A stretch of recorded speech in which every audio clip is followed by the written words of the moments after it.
Welcome everybody to the Give It podcast for blurs, for nerds. If you have a fandom, you are most certainly welcome here. I'm your host, the most Black Spartan, of course. My co-host to my left and right, depending on your screen is flipped, Safari TV and Show I Got Joe. How you guys doing this evening? Chilling. Joe? I'm recovering from going to Golden Corral. You're recovering from... I mean, Golden Corral will give you itis. But with that being said, guys, we are, as you can see, a little bit older, so we do try to watch our language. Sometimes words do fly. At the same time, there may be things that might be shown of a graphic of a trailer or movie nature that might have a little bit of graphic violence that you're used to. So viewer discretion is advised. Aside from that, welcome. So how we're starting off with tonight, guys, usually we start upbeat, very positive. But we do have to, report on a somber note. A fellow podcaster, a guy who has basically educated a lot of people on comics. You probably know him as Comicstorian. Others may know him as Ben Potter. As of this week, unfortunately, he has no longer with us due to losing his life in a car accident. Again, he was 40 years old. Ben Potter, as you see right there, was a guy known on YouTube as Comicstorian. If you know who Comicstorian is, you're more than likely either been educated or use him as a resource because he is one of the very few guys out there. And guys, correct me if I'm wrong, arguably one of the most purest sources of comic lore that you can get out there. But yes, he is survived by his wife. And if you don't know his channel, guys, we do want to show love by actually showing his channel, which again is Comicstorian on YouTube. And we just want to show a little bit of what this man does. Sits in front of a camera and rants and raves about stupid stuff because it's what I'm known for. Not keeping my mouth shut. If you've stumbled across this channel from a weird part of the internet, my name is Benny. I am the Comicstorian. We run a channel in which we basically take comic books, turn them into audio dramas so that you know what's going on in the world of comics. We do this because following every single comic book that comes out is expensive and difficult to do. But I always recommend you go check out your local comic book store because, if you don't buy the comics, then this stuff doesn't exist anymore. And today I want to talk about reboots. In my recent super deep dive into Marvel and why it's made me come to appreciate DC's reboots. What are you talking about, Benny? The general consensus in the comic book community is that reboot bad. It is, but it's not. Let's talk about that. So recently we launched a new channel, Comicstorian Classic. Over there, I'm able to just read hundreds of comic books and dump them onto the channel the old way we used to do Comicstorian. And I will link it down below if you want to go check it out. What I'm using it for are comic books that wouldn't survive in the algorithm because nobody wants to watch a Poison Ivy comic and nobody wants to watch, the entirety of Fall of X. But I do want to cover those because I just enjoy the world of comics. But what it has made me realize with all of this reading of Marvel through all of Fall of X and all of Spider-Man and all of Venom is that I just want a reboot. You see, we recently also did a video known as The Entire History of the X-Men, in which I had to sit down and look up every core storyline that had happened to the X-Men since the 60s, which made me realize that all the knowledge that I'm gaining from reading all of Fall of X and Spider-Man and Wolverine and everything is still missing some key holes. When a brand new character is introduced in any of those books, you're like, oh, it must be a brand new character, only to discover they're from 50 years ago because the writer decided to do a deep cut. When Nick Spencer decided to do his Amazing Spider-Man run, the entire hype was based around the villain Kindred. Kindred's the super big bad villain. Kindred has history with Peter Parker. Kindred knows what's going on. Come to find out, the storyline involving Kindred is that I believe he was Harry, not Norman, a clone of Harry. It was a cut to the 90s during an entire storyline in which Norman Osborn had seemingly had two kids with Gwen Stacy. It's what it boils down to. A moment that is a meme within the comic book community because of how stupid it is. It's almost on the level of Quicksilver and Scarlet Witch had ancestral lovemaking in the Ultimate Universe originally, and then some idiots going on Reddit going, hey guys, do you think the new Ultimate Universe is going to do one of the most memed, problematic relationships ever in comics? No, I don't think they will. But the point I'm making is Kindred was not some new villain. Kindred was a deep dive into the history of comic books. We had a similar situation happen with the series known as Infinity Warps, where a new character, Requiem, was introduced only to be revealed to be Gamora. It wasn't too big of a deep dive or a deep cut, but it was still like no new characters. No, because Marvel's pulling from 60 years of comic book history. Now I gotta stop it there because number one, I can't only speak for myself. I know I can't speak for Joe or Tafari, but I could watch this man all day. Just because of the history that this man knows. And again, he puts it in a way to where it's not condescending.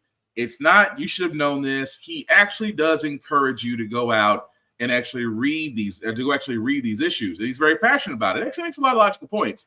But Joe, correct me if I'm wrong on this, because as of right now, I haven't found anything as far as a GoFundMe. I think you said that his wife is going to be continuing the channel. Is that right? You're muted, Joe. It's a possibility. She says she's continuing in some way, shape, or form. I can only imagine that absolutely Marvel and DC will continue in some way, shape, or form. Continue to support the channel. I don't know if it's going to be with Sal from Comic Pop, Hassan from Hussadare, and Dan, their Ninja Room editor and whatnot. Tough to say. This really, really does bum me out because Benny is one of the corner pillars of internet comic awareness, and he's going to be so greatly missed. I've been listening to him since the weekly poll, which had Comics Explained, Cape Joel, Comic Pop, and him. I was a regular subscriber to Absolutely Marvel and DC and Comics Experiment. I watched the Twitch show like literally the day before he passed. Or like 2 days before he passed. Like, it's just a really, really big blow, and you don't really see what someone's legacy is until they're gone. This was reported everywhere. You just don't think about stuff like this. Like, I saw People magazine, USA Today, Forbes, everybody was reporting his death. Everybody on Twitter, like, the comic community is just really in mourning because we lost somebody that was an advocate for us. Truly loved it. Even got to write a backup story, I believe, in Valiant at one point before Valiant went crazy, but that's another thing. We just lost a pillar of the industry. It's not something you easily recover from. I'm not going to go out on a limb and say it's like losing a friend. I did not interact with this person. I was merely a listener, but I will miss him nonetheless. I really don't know what else to say on this. It's just a really big blow. Yeah, I mean, he was to me, he was like one of those guys that genuinely did love comics, wanted to talk about them, wanted to encourage people to read them. And again, it's just going to be hard to find that. But Tafari, did you want to add anything else to that? Yeah, doing Blurred's Eye and a lot of the stories y'all reference, I would go to his page every now and then because, like you said, buying books is expensive or trying to get a quick recap. I think the first video I ever saw from him was, I think I saw online they were printing Deadpool Kills the Marvel Universe. The first one, and I didn't know what it was, but he always had a breakdown. So anytime I was curious about, what that or the sequel was, or why what was the Spider-Man story? One More Day was such a hated story. That dude was always the first recommendation that came up with an explanation. So even the way his wife kind of tweeted it, I could tell it had to be a sudden accident, but it sucks. That dude's been around for a while. Exactly. But again, for all of us here at Give It Podcast, we do want to wish Miss Potter, our thoughts and prayers are with you.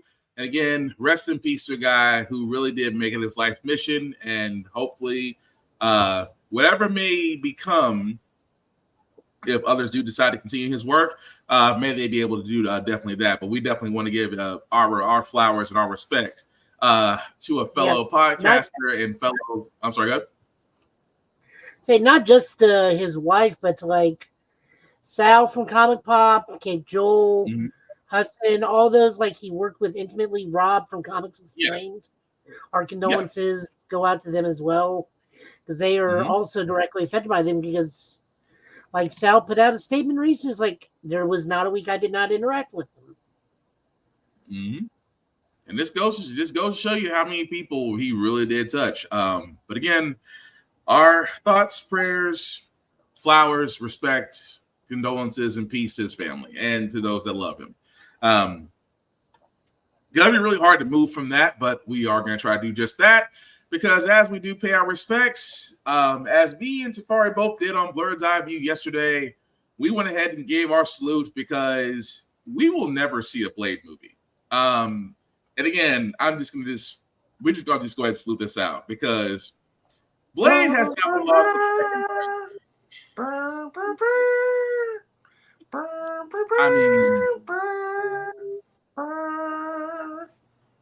again, for all those that don't know, Blade is at this point, it's cursed this moment.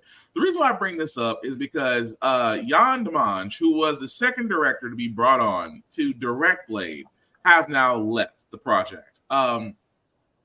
So if you're keeping count, it's 2 directors and 6 screenwriters by now that have been attached to this movie and now detached this movie. So again, this is a movie that has a release date of November 2025. Now that date is in question. But fellas, I'm just going to throw this out there. Is it time to throw in the white flag, or is it just time, or is it still hope that somewhere, somehow, Mahershala Ali will be the famous vampire hunter we'll see in the MCU? If Ryan Coogler is still making that vampire movie, he has an opportunity to do the funniest thing right now. And then especially with rumors of Wesley possibly appearing in Deadpool, that's just going to reignite the fire under everyone's behind.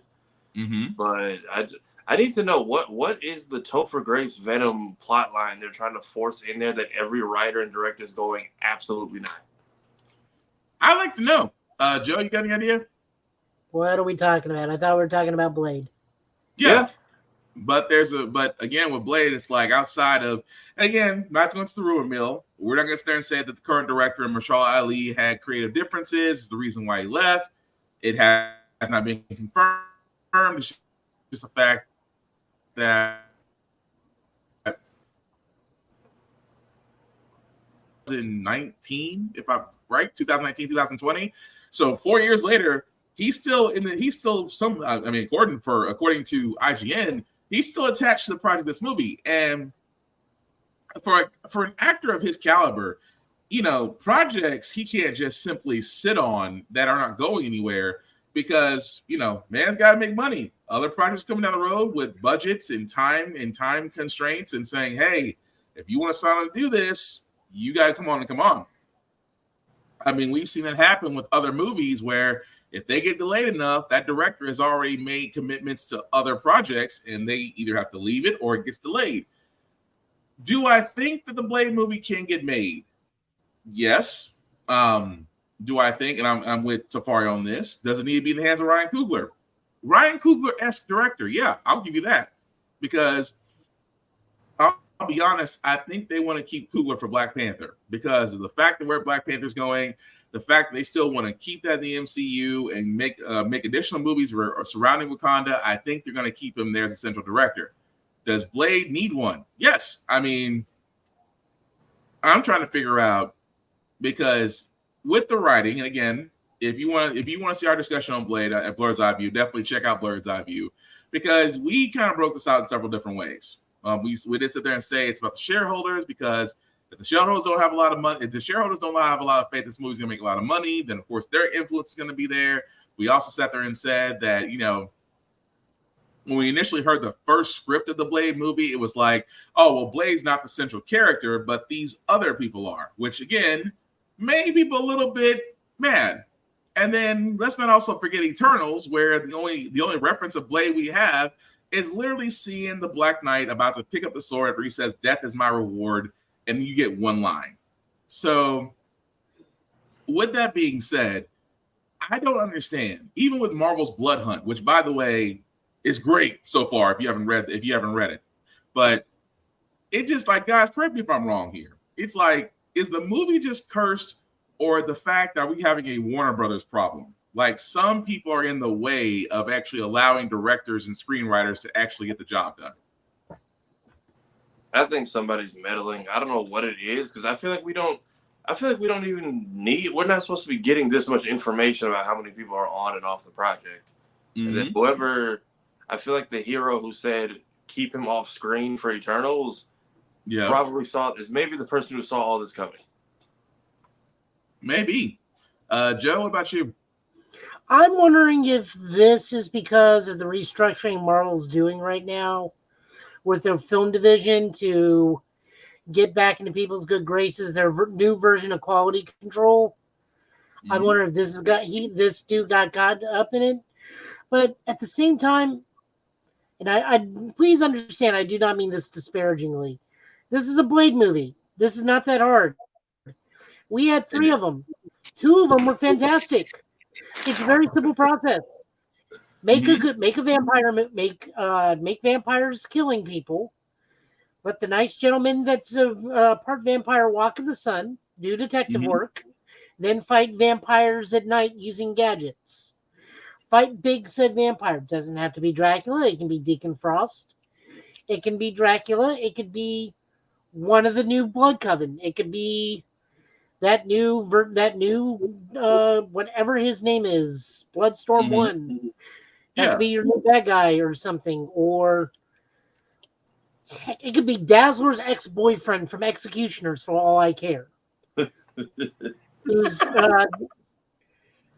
the nephew or great-grandson of Dracula, but just still a prick. But still, my point is, I laid out the beats on how to make a Blade movie. They fight at night. He detective works in the day, fights at night, fight big bad guy, end the story.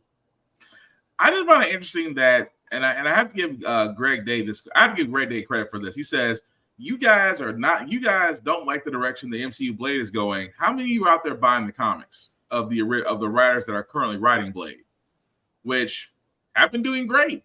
But again, that does bring up the issue. It's just that, why is it that there seems to be this big wall, I guess is the best way I could put it, is that there's a big wall somewhere between writing and getting a director, and it's just like, and again, Joe, just to add on to what you're saying, it's not that hard.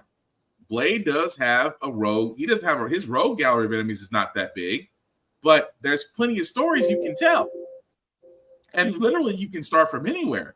But again, it's amazing to me that for a movie that can really have a simple concept, it's having that much trouble getting off the ground. But are any of the writers on Blood Hunt previous Blade movie writers, or? Good question. It's just Jed McKay. Yeah, he's overseeing like the whole thing, because I know Blood Hunt. Yeah, McKay. I think McKay is overseeing the whole entire Blood Hunt. Okay. He's overseeing the whole entire thing, because Blood Hunt is predominantly Doctor Strange, Blade, or Doctor Strange, Moon Knight, and the Avengers, which are all his current books, with tie-ins focusing mostly on Miles. So that's Cody Ziegler, and then we got one-shots here and there, but the bigger tie-ins are Miles. Right. At the moment. Even Scarlet Witch isn't doing too much with it. And Black Panther, but I don't know if Black Panther has an ongoing right now or not. It does. Okay. Are you talking about with Blood Hunt or a separate story? Like in general. I don't know if Black Panther has an ongoing at the moment. It is. Yeah, it's still ongoing. Okay. So it's tied into that. But I don't know. Like I said, I want to go ahead and salute it just because I don't think it'll ever get made, but I could be wrong. At this point, whatever story y'all were trying to tell, put it in the video game. Pretty much. You couldn't do any worse than Rocksteady. Anyway, sorry, that was terrible. Rest in peace. We did actually get some trailer news. We're gonna start with the first one because after our podcast last Friday, this came out for Street Fighter, which we did talk about the fact that we were going to be seeing some new fighters come in. We actually did get the trailer for M. Bison. I'll be honest with you, you kind of a badass if you just riding a horse with no hands. But here's the trailer. I love that they're paying homage to Raw Julia in this.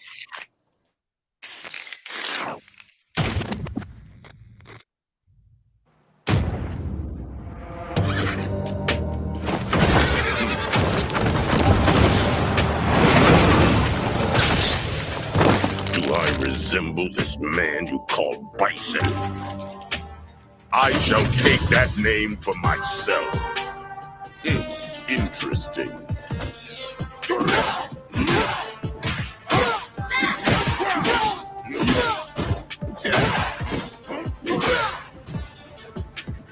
I shall crush your spirit.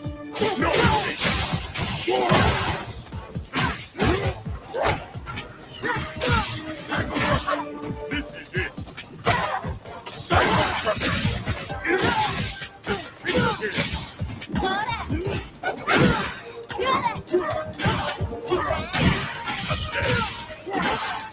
Prepare.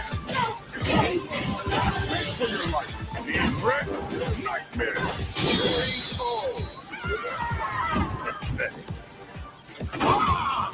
Show me your work.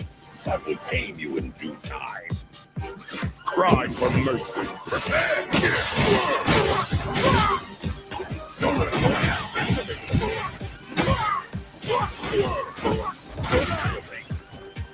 There's a problem with your life.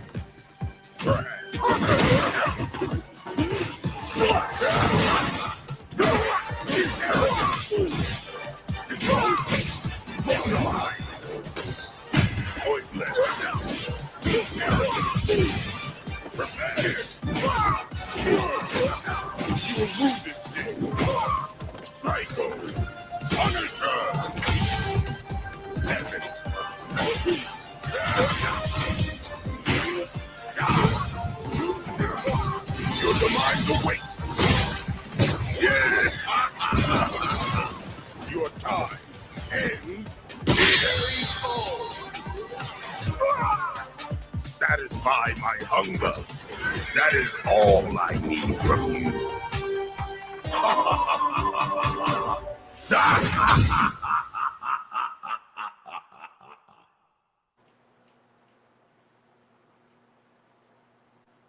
So that was actually the trailer, guys, for the M. Bison that will be released this summer. Joe, I got a question though, because something he said I just now caught on to. Did he sit there and say that M. Bison is a name? The M. Bison's name I take for myself. So they have confirmed, lore-wise, that this is the reanimated body of Bison from Street Fighter V. So it's been like God knows how many years. Mm-hmm. So this is a Bison with amnesia and a horse. The horse is paying homage to either Fist North Star's Rao or Raw Julia. We are so wanting this to drop on a Tuesday. It's so badly. It needs to. Just for the meme joke. There's also a lot of controversy going on with him right now. Oh, Lord. This is going to be like sound very crass, and I apologize. It comes with the stomping knee to the neck on Guile. Okay. It's being called, and this is not a name that I will say. This is what's been. People are reaching for the Floyd murder. They're trying to relate it to the George Floyd murder. Yeah. Got it. Yeah. And to which I say this, and I don't know what you guys' opinions on this are. I would understand that if it was being done to the not quite Sean character. Mm-hmm. But this is being done to Guile. These are Japanese developers. They don't give a crap about our day-to-day lives. Pretty much. You guys are reaching if you're trying to like grasp at that point of being offended. and he's a dictator. Of course, he's going to lay his knee across any part of the body he wishes to any enemy he comes across. So, and I'm going to add on to that. That's reaching, because the reason why out of all that is, number one, it's a fighting game. At that point, anything that's in a fighting game related to real life is a stretch in itself. M. Bison was step tensing on people's heads. He was scissor kicking. He was doing upside down lariats. Come on now. Oh, hey, lady, how's it going? So the whole idea of just it's a reach. I mean, it's a reach. I'll agree with that. It is a reach. Just because it's a fighting game, it's not.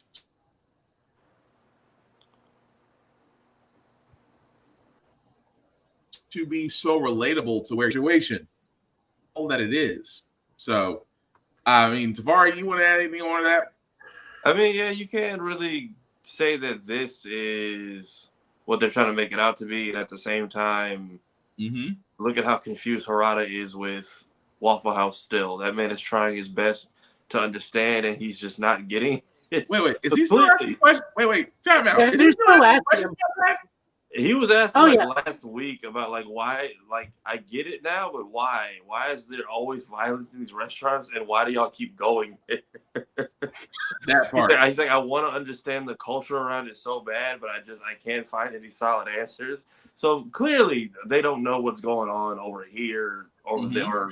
Someone just needs to explain to him, this is how we throw our family into volcanoes. That too. We go to Waffle House at 3 a.m. This is our Mishima way. That's pretty much what it is. But no, realistically, it's reaching. But so is Bison again now Grim Reaper now with the horse and the cloak, because that was the main complaint everybody else. I thought Bison died last game or whatever happened. So I mean, Bison died last game. Geese Howard's fallen off the building how many times? Now he's coming back. Team Orochi died in 96, and now they're a playable team in KOF 15. Yeah. Chris Yashiro and Shermie. To which I will quote Maximilian Dude on this one. They can be dead until they're wanted to be brought back enough to where money says, bring them back. Very much. Now, I did put out a good joke about this one. It's like, once again, Charlie Nash has died for nothing, but he'll come back. Probably looking like Lord Raptor from Darkstalkers, but he'll put Bison in the ground with him at some point. Gameplay-wise, I think Bison plays, outside of his specials, I think he plays incredibly differently now. I think he's a bit more mobile than he used to be. He may not even be a charge character anymore, maybe except for Psycho Crusher, but Lord only knows. A lot of people thought it was Sagat, and then everyone, people with more common sense, well, that means Sagat got a foot shorter and grew a lot of hair. I mean, the man's still bald. I mean, and apparently grew an eye back. I'm like, when you get that kind of hatred, that baldness is still there. That's a special kind of hatred. That's all I'm saying.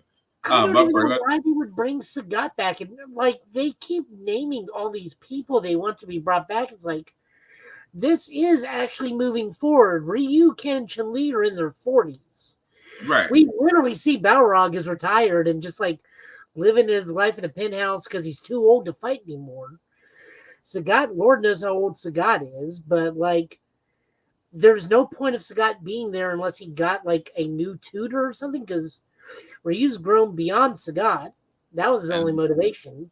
Let's not forget Akuma just seems to still be around, but just that he's starting to look more like a, correct me if I'm wrong, he's starting to look more like a retired saint than an actual fighter. He's an old Japanese man that's slowly becoming just that bear that lives in the woods that won't go away. Pretty much. But no, still good trailer. Again, we're not with the whole reaching thing. Let's just enjoy the game for what it is. So what say, Joe? He's coming out right around the corner, because they already put out the full gameplay breakdown on him too. So end of the month, early July earliest. Yeah, they said summer, so I say July. But I want to get to this because, like I said, news came out after our podcast, so that was the only thing.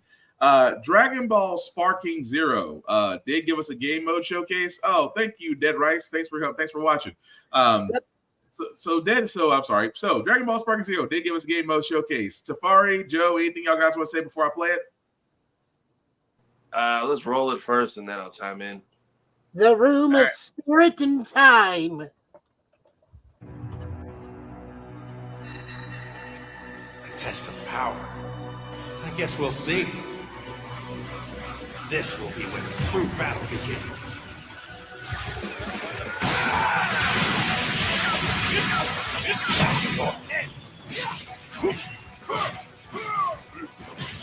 True power! You to a million pieces, just like I did that earlier. You talking about thrilling? Don't you dare!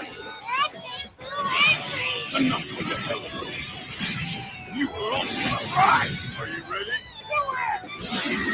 Well, the way you slice it, there's only one way to save her. Bye, my friends. No matter what it takes, I need to rescue Gohan. Goku, wait! What? Never, ever forgive you for this! Now you will suffer my wrath. You are a prison boy. I will show you the true form of autonomous open science. Change everything, then. This is nothing. I don't think you can win. There's no way.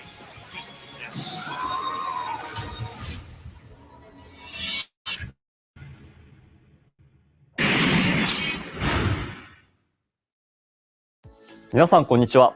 ドラゴンボールスパーキングゼロのメインプロデューサーの古谷と申します。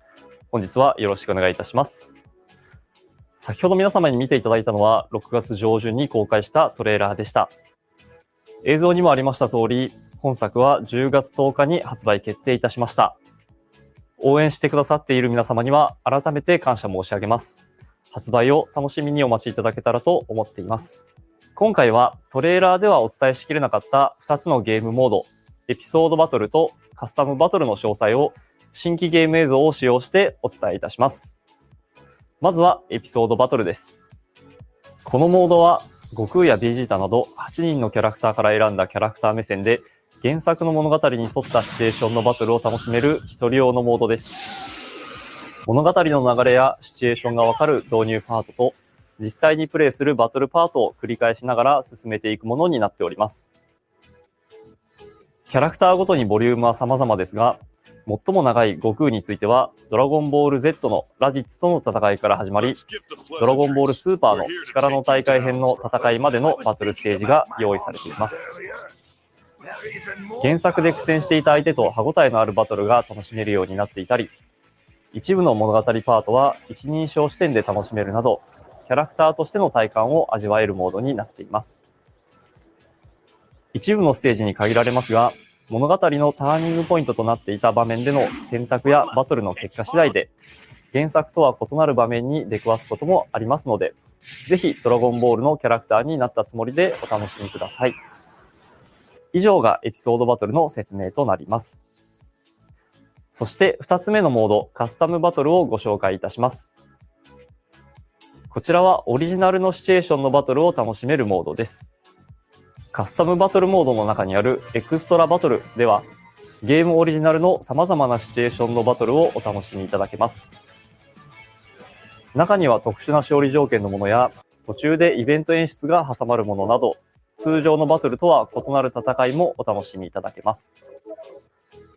また、エディットモードでは、プレイキャラクターやバトル前後のカットシーン、会話などをプレイヤーの皆様が自由に設定してオリジナルのバトルを作ることができます。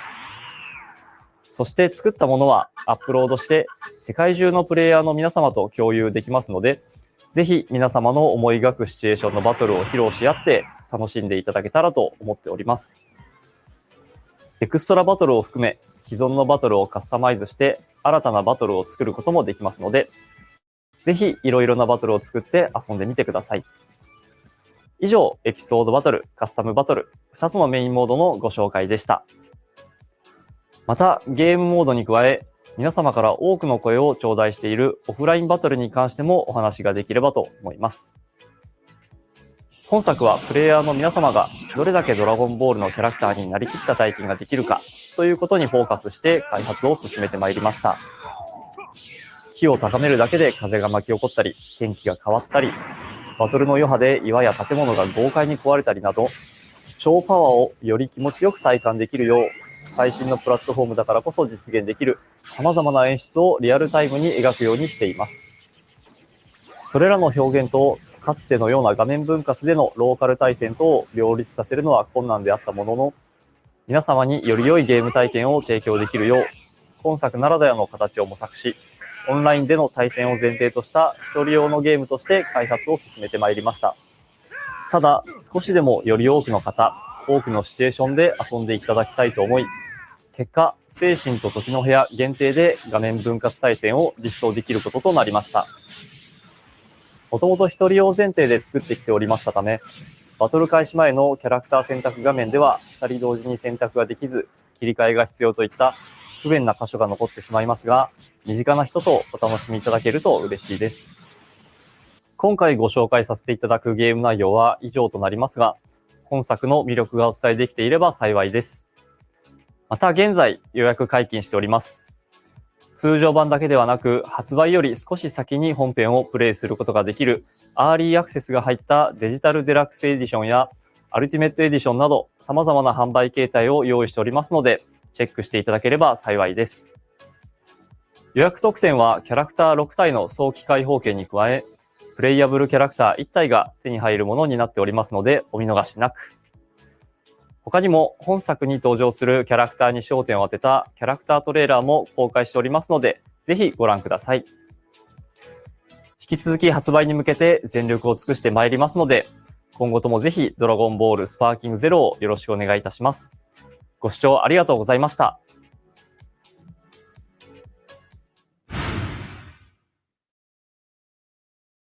Okay, so that, guys, was the big game mode showcase for Dragon Ball Sparking Zero. As you guys can see, will be available October 11th on all platforms.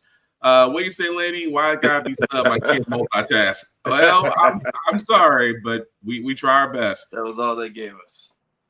So, fellas, outside of the modes they did present, outside the creative match one, I'm just gonna be honest. They're looking for anime ideas on that. I feel like, even though they have like 3 whole arcs worth of stuff we haven't drawn.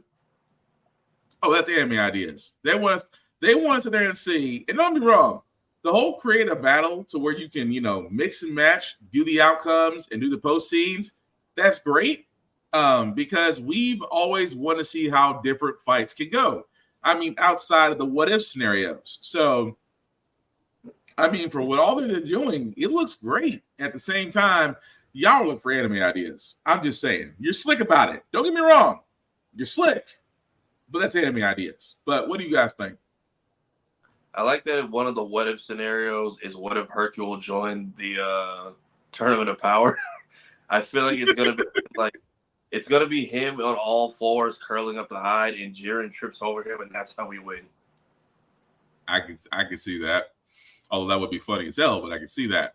And then we got first person cutscenes I noticed too. So I think a lot of the story through other characters' eyes, which is going to be interesting. I'm curious what the conditions will be for getting the what if stuff, and just seeing how the scenarios play out with the custom modes that people are going to download. That will be interesting because, again, outside the what ifs, outside the create mode, outside of what was the other thing they discussed? Create mode, battles. They haven't got to the online play yet, but I'm pretty sure that's going to run smoothly. I don't really see a lot of issues with that. It's just it feels like the co-op was added last minute because you can only do it in the hyperbolic time chamber. Yeah. I'm sorry, Joe. What are you saying? So this is Namco. We're gonna get subpar netcode unless it's Tekken. Yeah, that is also true. But I mean, overall, it does look nice. It does make me want to. It does actually make me want to play it just because I want to see how far they're allowing us as the fans to do with Dragon Ball. Because again, like I said, still looking for anime ideas. But anything else y'all want to add to it? Mm-hmm. What's that? Well, I mean, they soft confirmed Dragon Ball GT, so Tournament of Power 17 versus Super 17. Which one is the true 17 of the future? You're just gonna get the anime ideas, Joe. You're gonna get the anime ideas. I mean, that or just all-out Android assault. See how many androids Trunks can make through it as the future changes. Or if I really want to be that, or if I really want to do anime stuff, the True Lightning of Absolution, Omega Shenron versus Fuse Zamasu. That would be an interesting fight. Would be cool. Shadow Dragon versus the Shadow God. I saw that they have, on top of beam clashes, they have grab clashes now. And one of the funny tweets I saw was like, well, what is Future Gohan supposed to do? The grab from the movie where he just grabs 17 by the hand and just like slams him down by the feet. Still, I guess, but like the clash is two hands and you have to button mash to see who wins. Oh, he's just going to go like this and then grab him. You know what he's going to do. I also learned that we're going to be getting manga exclusive attacks, such as Vegeta's Gamma Ray bursts. Yeah, I saw that the Gamma Ray burst in there. And then we're getting the father-son Gallic gun, I think. Yeah. Or the father-son Final Flash. Because the what if, I guess, Trunks and Vegeta finished off Cell is one of them? Yeah, that's a one of scenarios. So there's that. I wonder if we are gonna get like some of the weirder attacks from like some of the other games now too. So like Final Shine or Final Dragon Flash or it's possible. Double Final Shine. Well, apparently with some of the characters, the costume change will give you your moveset. So I'm hoping that will be the case. Either way, we'll come. Go ahead. Now I was going to say, either way, we're going to find out come October 11th. But what are you going to say, Joe? I have been noticing, and I know Tafari has already put out a strongly worded message for the Dragon Ball tubers that are currently playing the demo build right now at their leisure. I don't want to make it any madder than he already is. I've been watching where everyone's beating on Vegeta, and I'm noticing that we are having quite a significant amount of close damage in this game as well. Because he has his Namek uniform, and then it gets blown up, and it looks like what he looked like right after he fought Raccoon. Yeah. Interesting. So, stuff like that. They do explain how Hercule flies. I saw a gameplay of him fighting, and I'm just like, I went with the jetpack. No jetpack this time? No, so apparently Boo shrinks and enters into him and gives him the ability to fly. Wow. But he still summons Boo for his ultimate. Yes. Boo's always with him. I have no words. I guess that's one way to do it. Curious what they do for other characters like Grandpa Gohan or whatnot. I haven't seen a lot of classic Dragon Ball characters in it, but I feel like it would be weird to not to leave them out and bring Daima in, which is just Dragon Ball again. Yeah, it would be interesting. I know I saw Shoeless Goku, but I don't know if that's end of Piccolo Saga Shoeless Goku, or if that's fighting Raditz Shoeless Goku. I believe that it's fighting Raditz because in the Tenkaichi games, that is one of his alternate costumes. Well, in one of the Tenkaichi games, they also had him when he was doing the 25th Tenkaichi Budokai, because it's got the big combination attack he did on Piccolo. Oh yeah, the punch of the gut, and fall upward into the sky doing the Kamehameha. I feel like they give you that in the Raditz fight in those games because we're only 2 episodes into the show, so we don't even know what he knows outside of the classic moveset yet. True. Because we have yet to have like we've never gotten a teen Goku. Like it's always either chibi kid or like grown adult. No, I count Team Goku as Piccolo versus Piccolo Round 1 Goku. I know, but I'm saying when they put him in games, they always start that model. Oh, yeah. Character. That character gets started at Raditz. They never give him his, except for Kakarot, because they just did the DLC. Interestingly, if you look at the character select screen, no Ultra Instinct or Ultra Ego selections.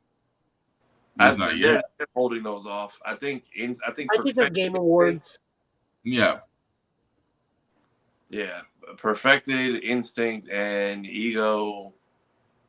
If anything, they got to do one of those arcs. It'll either be Granola the Survivor or Moro. I think we'll get a reveal, or Daima. I'm not sure, but they're like they're trying to solidify themselves everywhere to kind of distract from that. You're not getting a show because if you want a party game, you got Breakers. If you want a fighting game, then you got Fighters. If you want an adventure game, then you got Kakarot. If you want like an arena fighter, then you got this. Yeah, so they are trying to expand, but we'll definitely see come October 11th because I got ideas. But we did want to go ahead and go into again. This was following the week of Summer Game Fest. Microsoft and Ubisoft did have their showcases earlier, and we did have some picks. Microsoft did was probably the better showing out of all of them because Microsoft came out guns blazing. Ubisoft did have their Assassin's Creed Shadows, which they did show a little bit more of the extensive gameplay on that, but that's really all they showed. But we do got some picks for trailers. This one may actually give you back into Call of Duty. This was actually the trailer for Black Ops 6. Good evening. The Soviet Union is no more. Despite a potential for instability and chaos, these events clearly serve our national interest. Free from the specter of global conflict. Today we celebrate the mystery of American renewal. Something's going on. Something big. I'm a fire starter. Terrific fire starter. I figured if I stuck around hell long enough, I'd see the devil. How's he look? I'm a fire starter. Terrific fire starter. The agency is compromised. We're being hunted from the inside. You're the fire starter. Twisted fire starter. You don't have to trust me, Marshal, but it might be better if you do. Hey, it's something you should see. What the hell are we getting into? Don't trust anyone.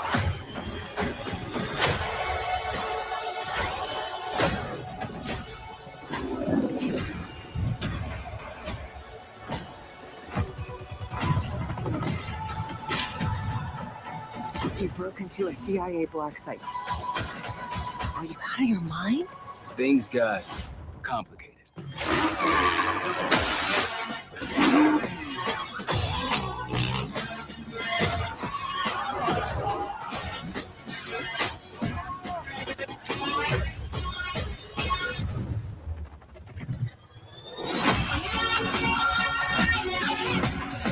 May God continue to bless the United States of America.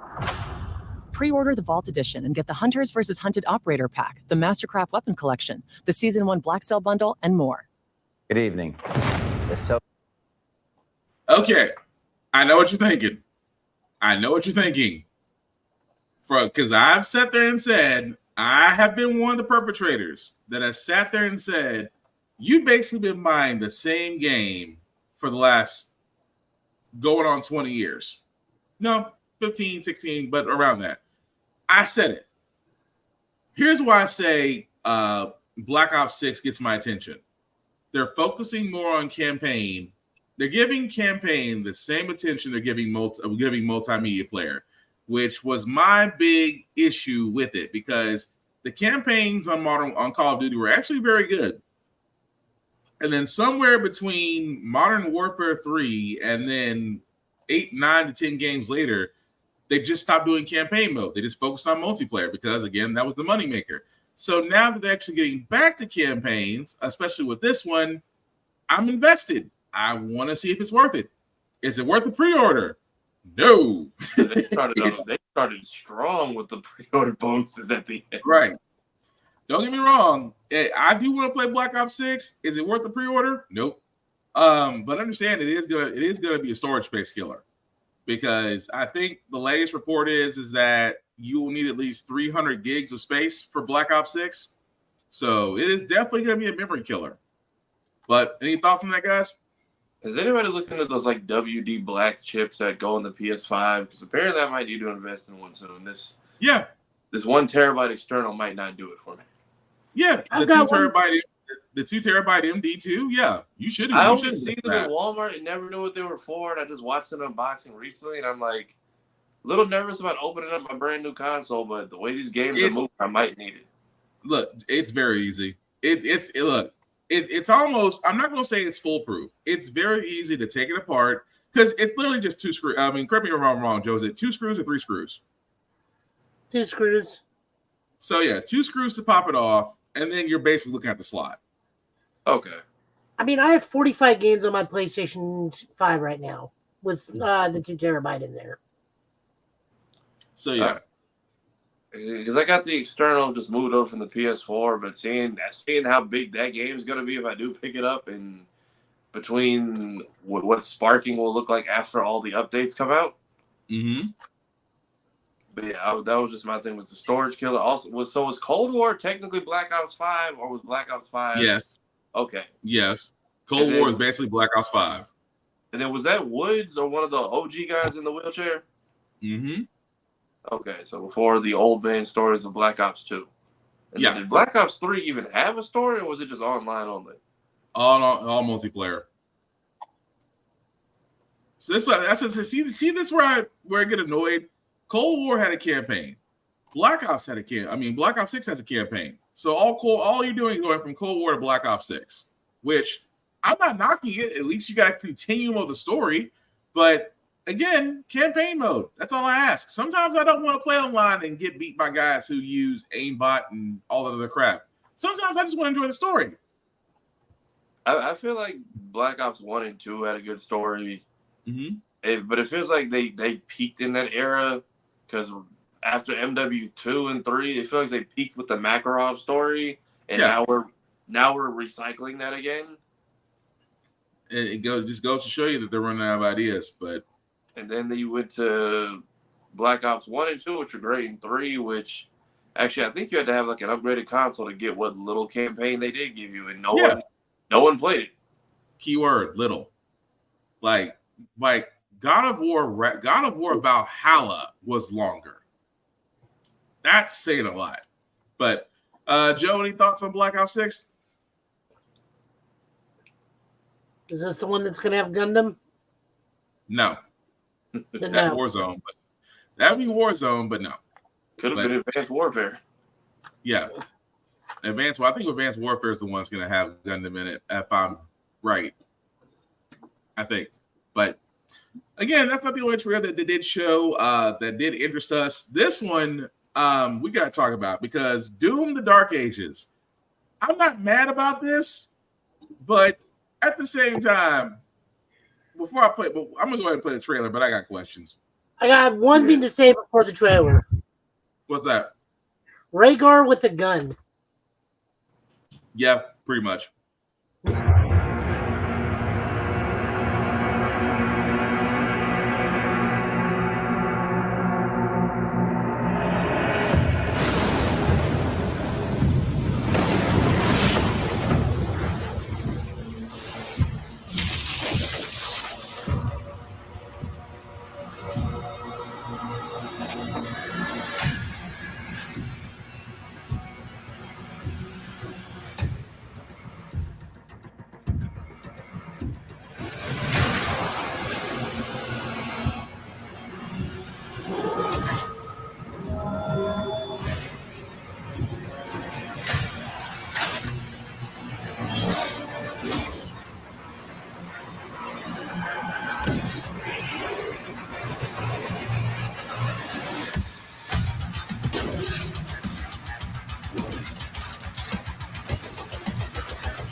gonna lie, why not? That was guys for trailer for Doom: The Dark Ages. Will be coming out next year. I'm sold. Only because he's got a chainsaw shield and looks like a ball and chain weapon that he has as well. So yeah, like a swinging mace. Yeah, so I'm sold. I really am. But guys, what about you? So how old is Doom guy? Like, he's gotta be centuries old at this point. I never knew like the lore of Doom, and I'm like, if I didn't know he's been around this long, because we're in the medieval time, but we still have spaceships to launch people out of, and all this other stuff. Yeah, crazy, ain't it? That he does, during the medieval times supposedly, but he still got his super shotgun. It still lasts the test of time. But I got no words. I'm definitely playing that when that comes out. Joe, any words on Doom? I mean, I'll definitely give it a shot once it's on discount, like Eternal and everything else. Probably not going to grab it like right out the gate, but it looks fun. Interesting premise, good soundtrack. It's the Dark Ages. Why are there chainsaws and shotguns? But whatever. I'm like in kaijus and spaceships. Again, it's Doom. If you ask questions, don't just enjoy it. It's chaos. What is the story of Doom? They like opened a portal to hell or some crazy shit, right? Yeah, always open your portal to hell. Every Open the portal to hell on the moon of Phobos. Yeah. So that was just been going on forever then, or just pretty much it's pretty much scientists basically playing around with portals and summoning demons for hell energy, for what they call it, infernal energy or something like that. Basically using hell as an energy source. But again, not surprising. I still want to play when it comes out. The next trailer we got, guys, Dragon Age: The Veilguard. Thanks, Joe, for telling me this because I was wondering what happened to Dreadwolf. This is what happened to Dreadwolf. That EA basically took Dreadwolf and made it into this. And here's the trailer for it.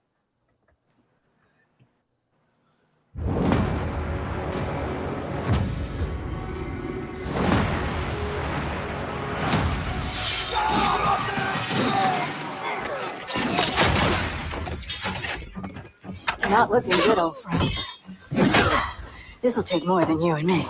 What are you thinking? We need someone to be our eyes and ears in the shadows. And someone to bring a little darkness to the daylight.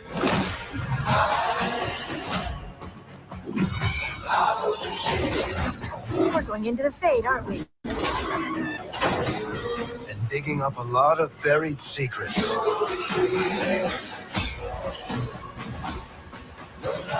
What about Darkspawn? Yeah. Someone who will stand between us and a pack of demons.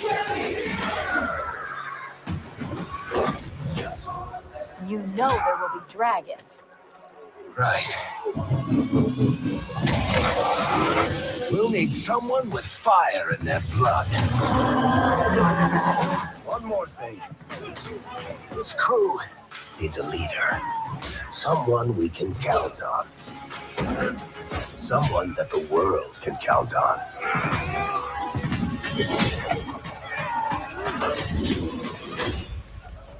But where are we gonna find her?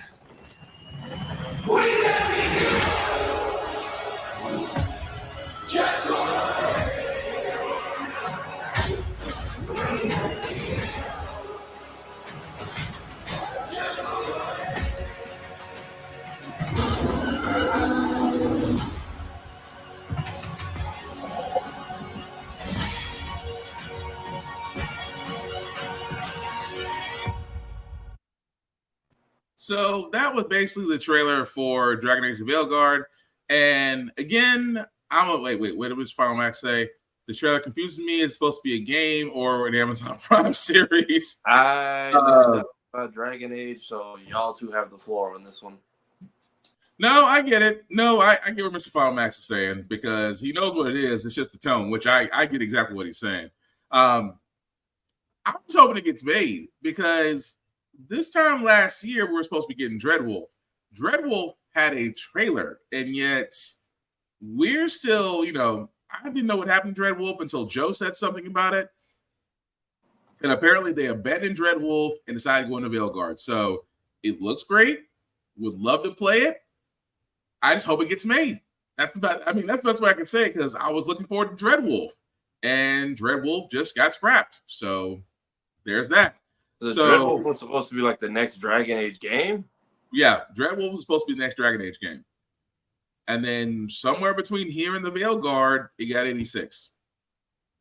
So we shall see on that. But I did want to get to this trailer because, again, Microsoft almost lost me as a fan until I saw this. And when I tell you I almost screamed like a little girl, I almost screamed like a little girl. I'm not ashamed to say it. We're finally getting a Gears of War, and they're finally going to tell the story of E-Day. This is the trailer for Gears of War E-Day.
All I can sit there and say is when I saw this, I'm like, Microsoft, you have restored my faith.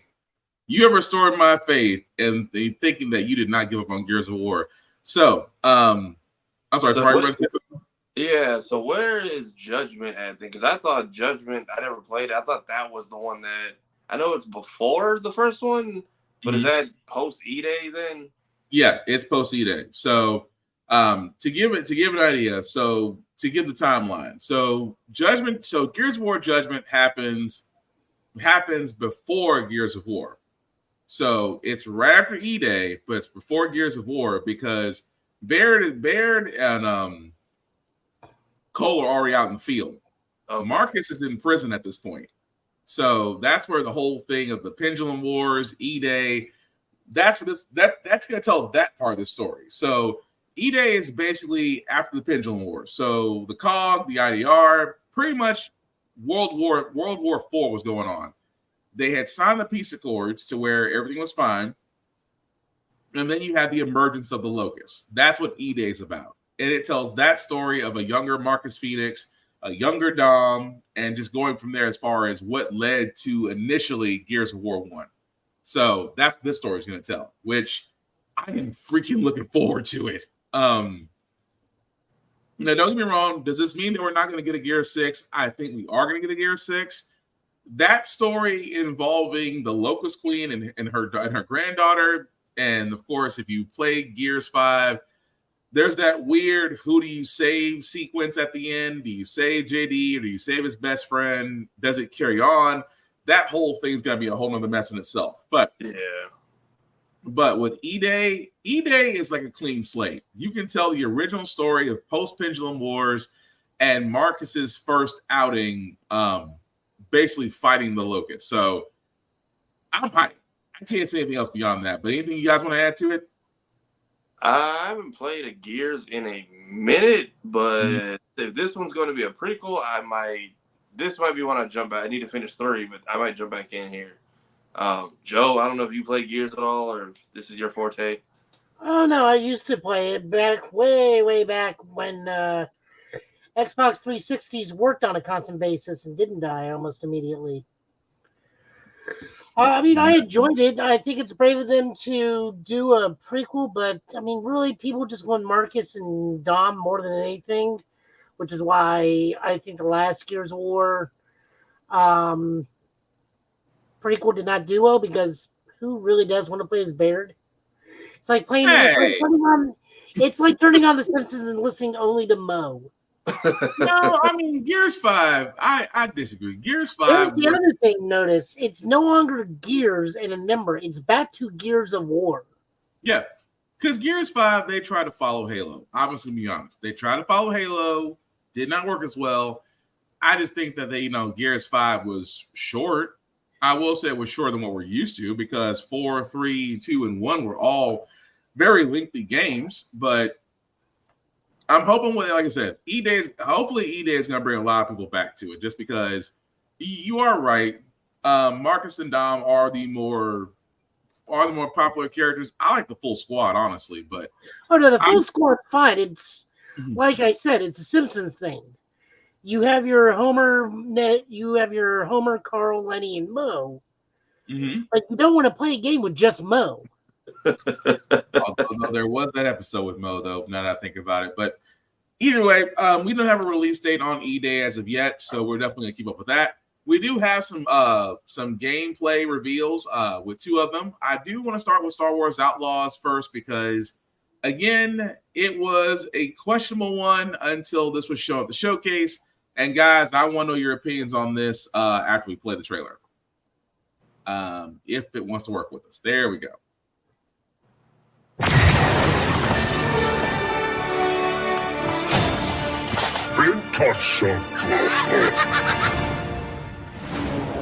Welcome to the first ever open world Star Wars game.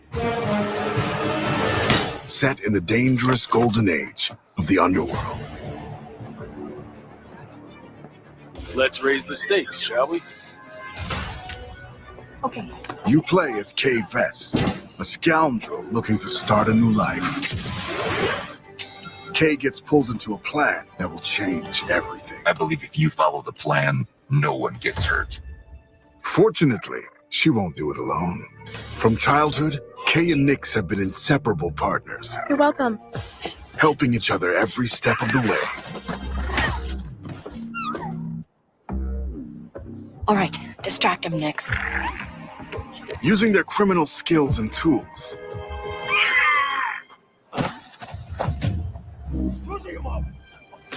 Kay and Nix will have to constantly adapt to every scenario. Nix, you want to drop that for me? Come on. Whoa. If you don't want me to sound the alarm, you'll get me out of here. As your versatility grows, gain access to new skills and more lucrative contracts. There she is. A friend needs a little something stolen. And in this world, your actions have consequences. I can't let you walk out of here. I'm gonna finish it. Shame. And reputation is everything. Where is he? The bigger the risk, the bigger the reward, and more attention you'll receive from some of the most notorious syndicates of the galaxy. And how did you think it was going to end? Tell the governor the payments will not increase. It's up to you where your loyalties lie. Hey, Nick! Being wanted by the Empire brings a new set of challenges. This is getting bad. Hold tight! So as your exploits grow, beware of who you cross. Hang on! Scattered across the stars are unique locations, rich biomes, environments, and adventures to discover. Traverse the lush jungle world of Akiva, the ancient city of Kijimi, the dangerous savannah moon of Tashara, or roam the lawless planet of Tatooine. When it's time to move, pilot K's Trailblazer to transition from planet to planet. ND, fire up the hyperdrive. Ready to jump. Once you land, you can explore all these worlds on K's S-57 Cardinal speeder.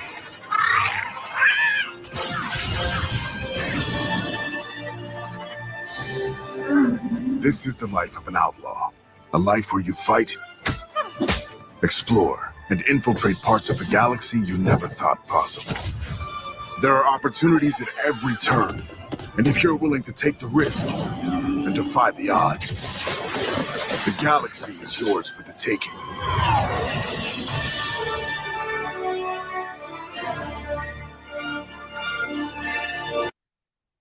You know what? I dig it. So I like it, but I still feel like how people receive this, or if they pre-order it at all, completely dependent on Ubisoft's reputation, which is still definitely 50-50. Yeah. And sometimes I am 50-50.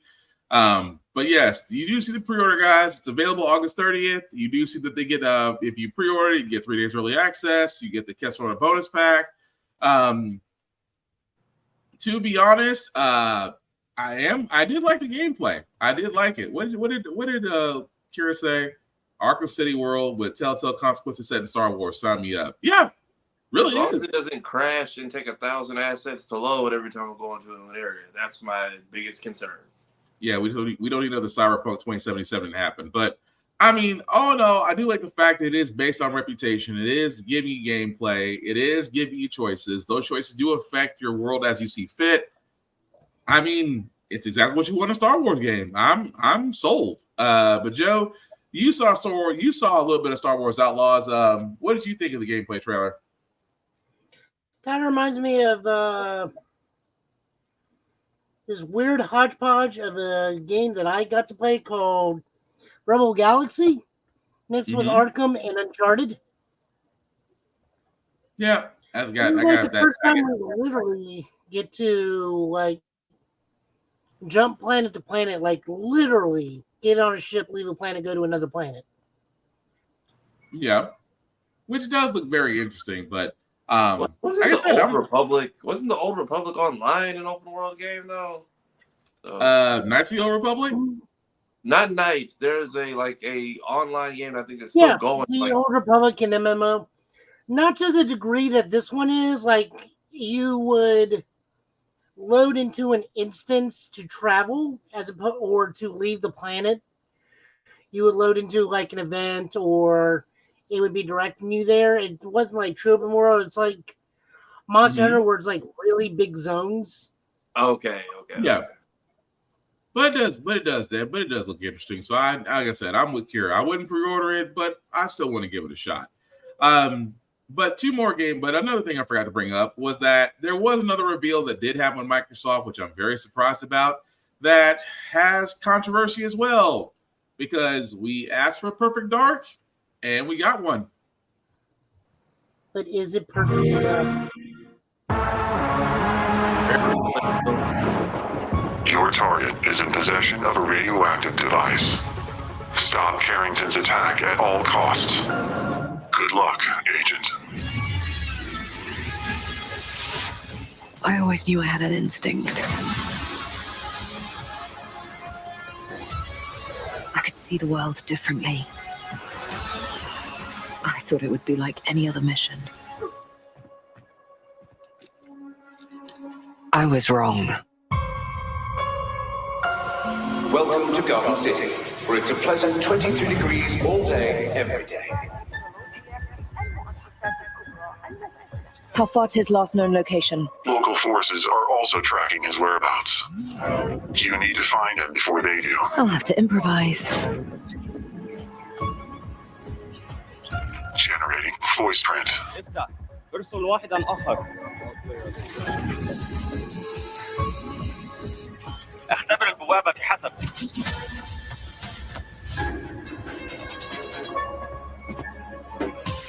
What readings are you getting? We are getting odd readings from your monitor. Can you confirm? I'm looking at the screen right now.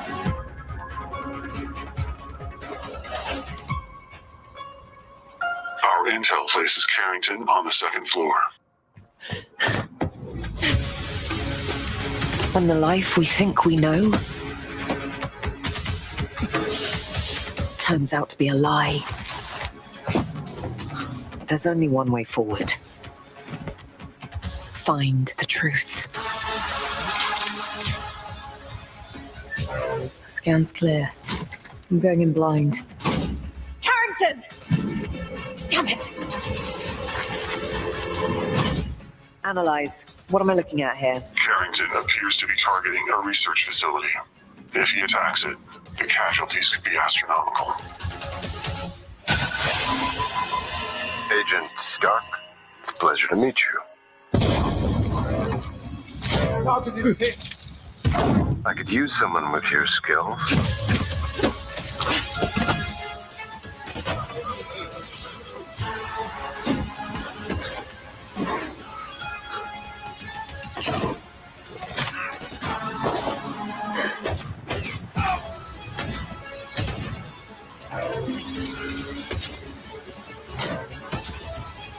I had to lose everything before I could see.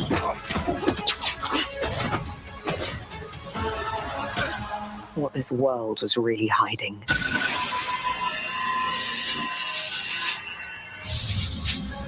I hope you're ready, Agent Dark. Are you all seeing this? Once you open this door, there's no going back.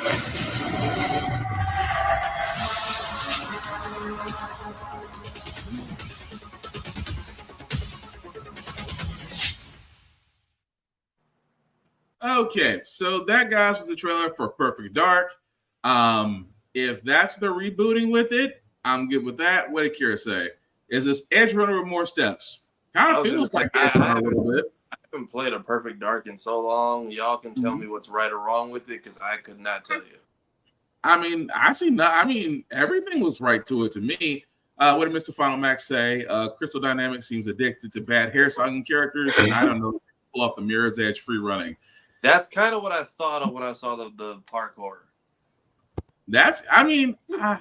I think they can. I'm going to be honest about that. I just like the fact they're giving it a shot, because Perfect Dark to me was always the underrated shooter on N64. So now they're actually going to be allowed to do that. I'm assuming on Xbox. I'm all for it. But Joe, any thoughts on that? I mean, I remember playing this on Xbox. The only thing I just don't see is, like, where's Elvis, the gray alien? But that's really about it. Mm-hmm. Like, looks fine. I'm not going to complain about it. I wonder, I do know IDOS Montreal is helping out with this. Yeah. So I'm wondering if this is going to be kind of like, what's the name of that one Cyberpunk game they did? Not Deus Cyberpunk Ex? 2077. Deus Ex. Deus Ex. Oh, This Deus Ex. looks a little bit like Deus Ex. Yeah. To where it does kind of Perfect Dark, but other than that, I don't have a problem with it. Yeah, I'm looking forward to it, but unfortunately, and yeah, Mr. Fomax is the same thing I said. So we're gonna see what happens with that. So the last show that we do got, guys, another gameplay trailer for South of Midnight, because this was one of the games that I thought would be pretty interesting because it's a little bit different. Yeah, initially it was by Rare, Vaughn.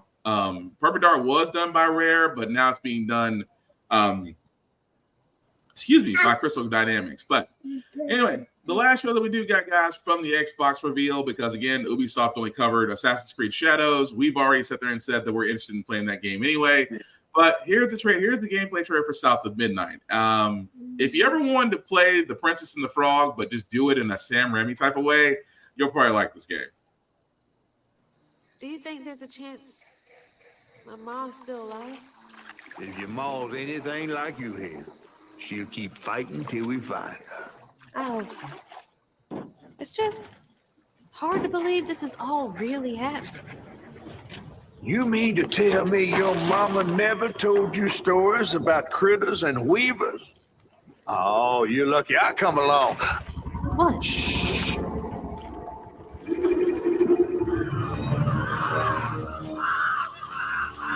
Oh, that's two-toed Tom. Big gator. I gotta drop you off fast. After I got you out of that tree, you said you helped me find my mom. I ain't at the disposition to be gator snacks. Well, me neither. We're gonna go on. We gotta get rid of him. I'm all ears. There's a church up a ways with a big bell. Go on and ring it.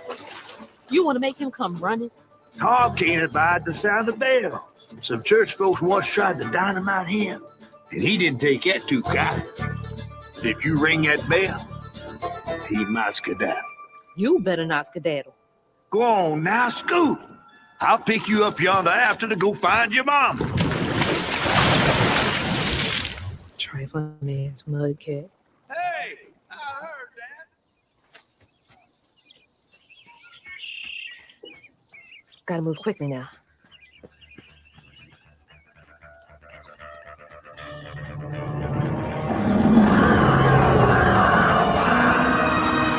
Wait, that floating island is the gator?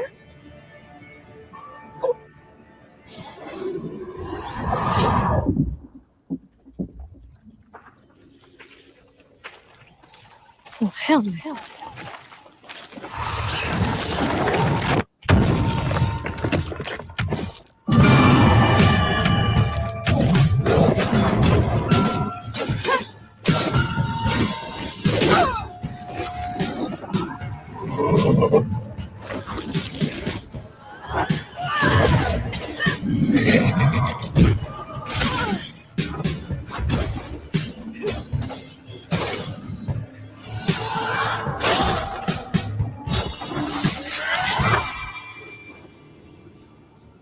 All right, time to find that church.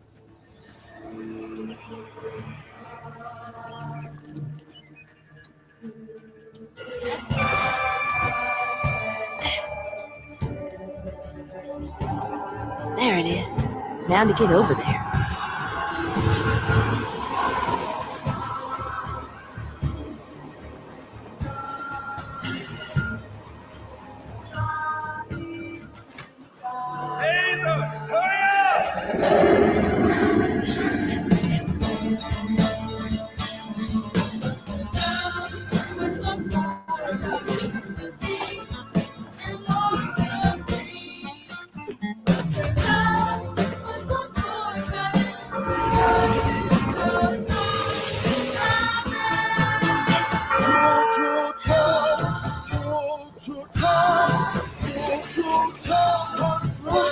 What the hell? Hurry up! John!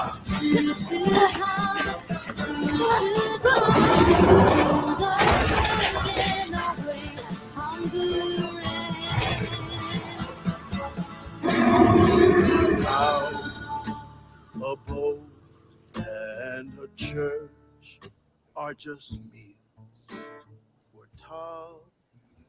So that was a little bit of the gameplay trailer for South of Midnight. As you can see, guys, coming next year to Xbox Game Pass and Xbox Series X. It will be playable on day one. What did Ms. Final Max say? The catfish escaped from the reservoir. Volunteers be into it. Shut up and take my money. And where is her auntie? I'm going to be honest with you guys. I've been hooked on this ever since I saw it about a year ago. So I'm definitely down for it. But what do you guys think?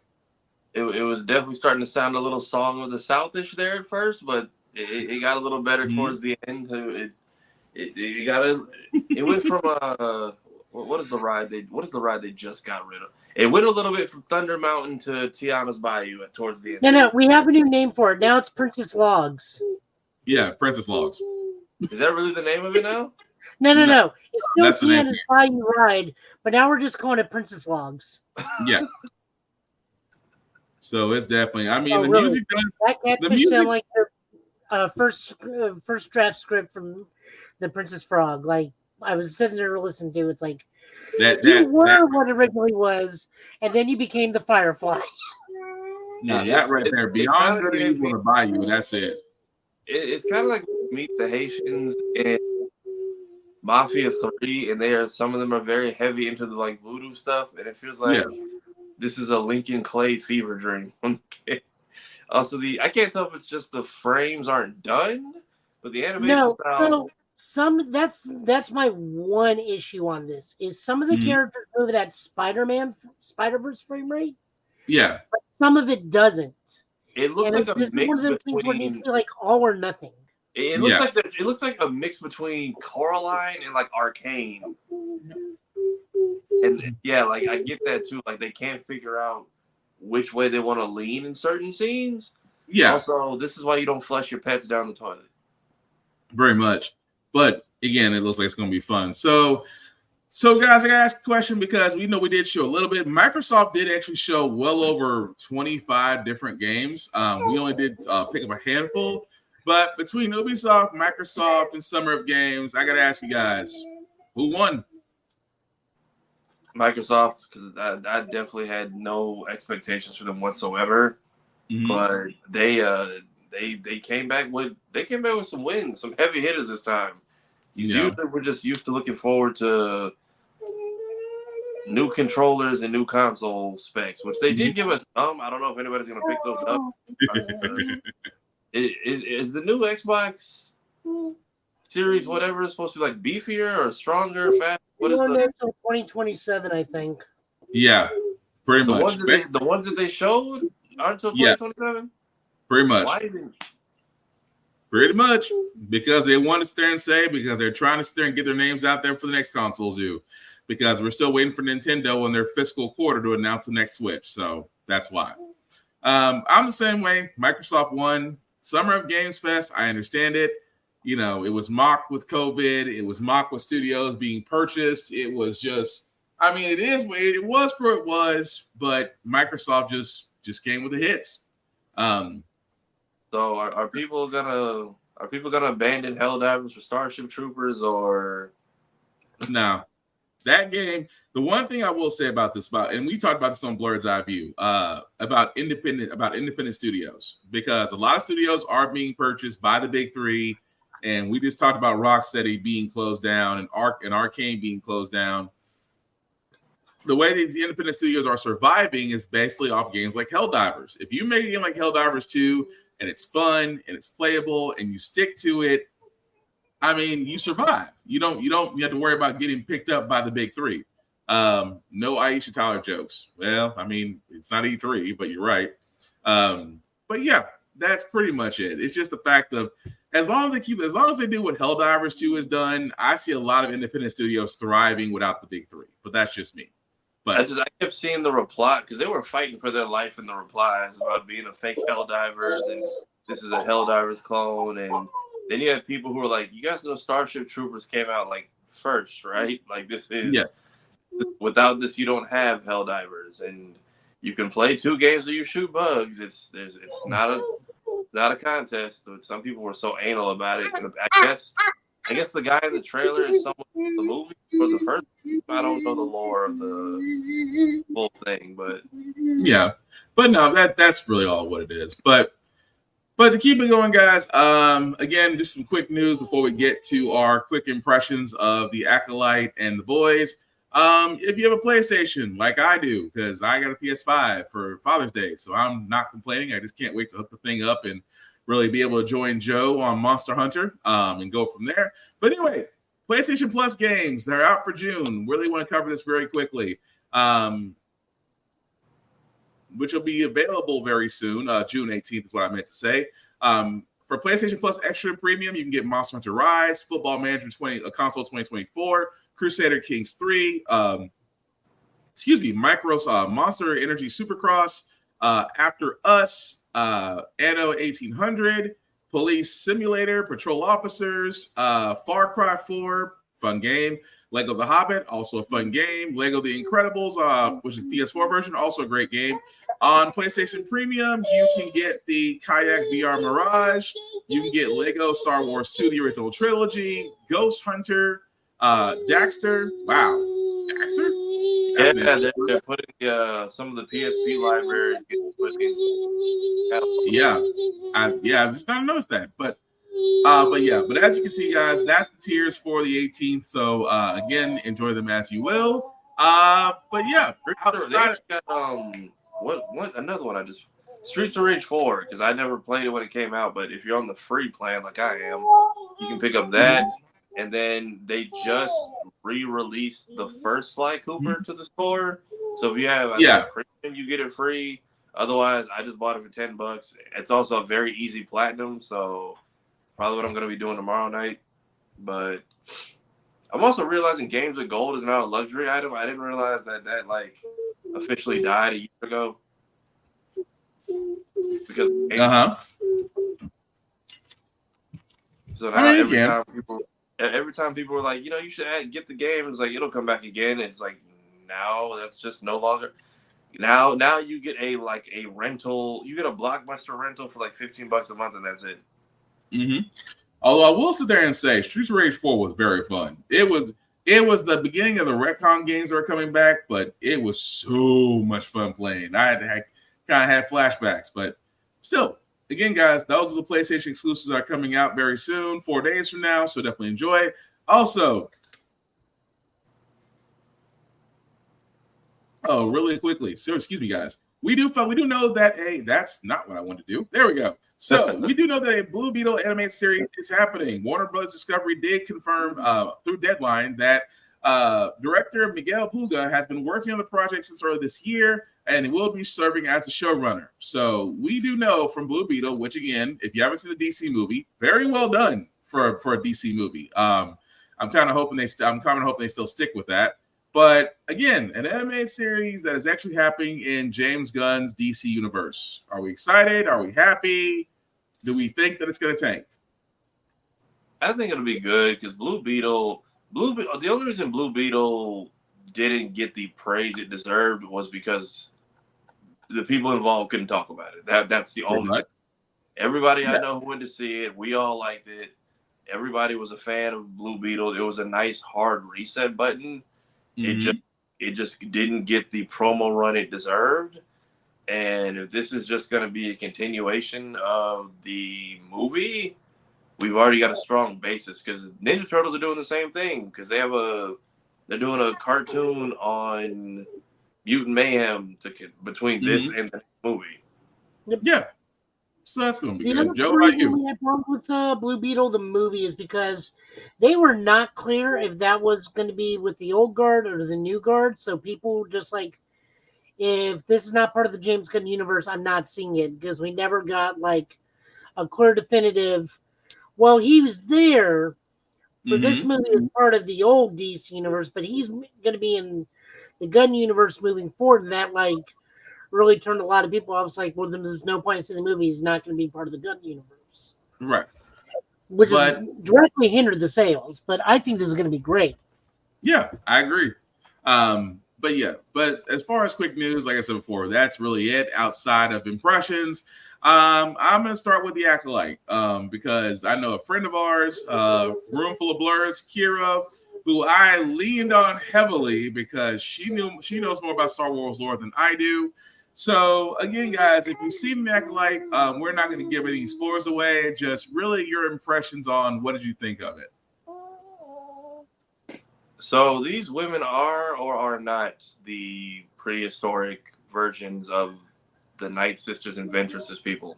Yeah, they're pretty much Dathomir witches. Okay, because that was my only thing. I feel like going back 100 years and still being in the same spot that we met you in, I feel like I'm hoping that, or it feels like I wish y'all would tell me, like I get it, the Jedi power has the Force. But what did y'all do to get their attention for this long?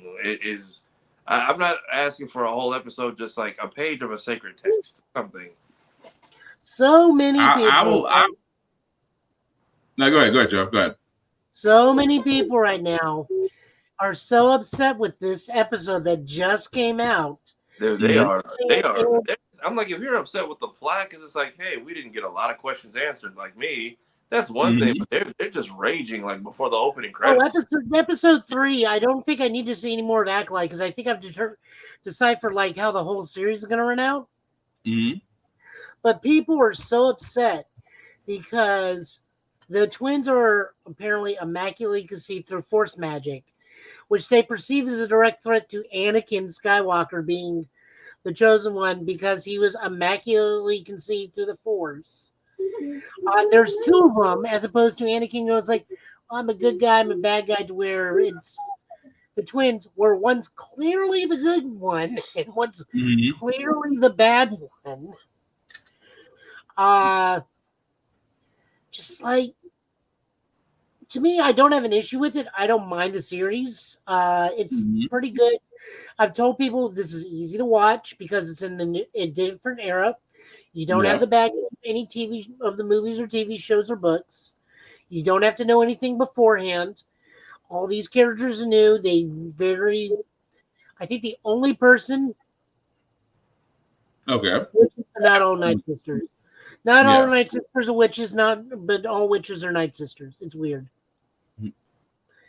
Or all Night Sisters are witches, but not all witches are Night Sisters. It's a weird thing. Yeah, because they're just like, oh, this coven. I'm just like, is this a completely different clan of witches who happen to know the same magic? Or is this... The moment May force choked the hummingbird, and then the Tarkatan woman comes in, it's like, this is a Sith village. That's why the Jedi did what they supposedly did, which then gets later on revealed in that episode. I'm not going to spoil the episode. Shout out to Hellspawn Cosplay, because his takes on the Jedi and the Acolyte are funny as hell. But I'm sorry, go ahead, Joe. I know exactly what went down. I know exactly who this Maze Master is by this point. Unless they swing left hard, I know what the plot. I know the remainder of the plot of this is. Gotcha. I'm like I said, this is new territory for me because my knowledge on Star Wars, unfortunately, is not that extensive. Which is why this is good for you. Yeah, I'm watching this like a brand new newbie. So thankfully, I have like you and Kira to kind of lean on to when I need to ask questions. So I'm digging it just because it all, as a fan of the dark side, this just confirms everything I knew about the Jedi. But for the last 3 episodes, definitely got my attention. That twin is basically Tachi. So I'm just gonna leave it at that for how I'm gonna put that in the episode. Her getting the moon power and the other one didn't. Do you think that influenced her crazy at all? Or I think it did. Yeah, she was evil to begin with. You just don't choke a hummingbird for no reason. Yeah, it is true. And I feel like we kind of did this in Clone Wars when they went to wherever that weird planet was, where they were like trapped inside of it for a while. And Don't bring that up again. That gives me flashbacks to the final audiobook series that dealt with all that stuff, where it's like they found the mom for the Force trio, and then she's like some sort of bizarre Force witch, and then Ben was getting ready to marry like a Sith Night Sister later on down the road. Kira probably knows exactly what I'm talking about. It's literally the final audiobook before Disney audiobook series before Disney took over. Like, it's the last thing they did. Okay. Yeah, I just remember they were just like, he brought, like, it's like, you were right. You're the character who's going to bring balance. I'm like, because everyone's dead. That's right. He technically murdered both sides, so no one really won, if you want to call it balance. And then we get the volcano smoke predicting Darth Vader, but his memory gets wiped so they don't remember it happening. Right. I'm curious if we see 800-year-old Yoda pop up at all. Confused You are. This is true. Yeah, I can see that. Around. Nah, but anyway, it was. Yeah, so Yoda would technically be around right now. Like 790 or 810 years old or something. Yeah, give or take. So it'll be interesting either way. But does it still make you guys still want to watch? Yeah, because now episode 3 is just turned into a big whodunit, and I feel like we're gonna get this same episode. The whodunit's so obvious, though. It really is. It feels like that. It feels like a lot happened very quickly. We went from room full of people dropping on a bridge, other things, people unaccounted for. I also feel like whatever happens, this show is the reason why we've never seen another Wookiee Jedi up until this point. Oh my God, I laughed so hard at that where he's got the robes on. It's like, you're just a dude wearing a Wookiee mask at this point. Also, guys, we do thank you for watching on IG. I apologize. I'm kind of hopping back and forth to see comments there. If you join us on the YouTube side, we'll be able to see your comments a little bit better. So again, I apologize if my eyes are kind of doing a iguana thing. I'm just trying to make sure I got everybody.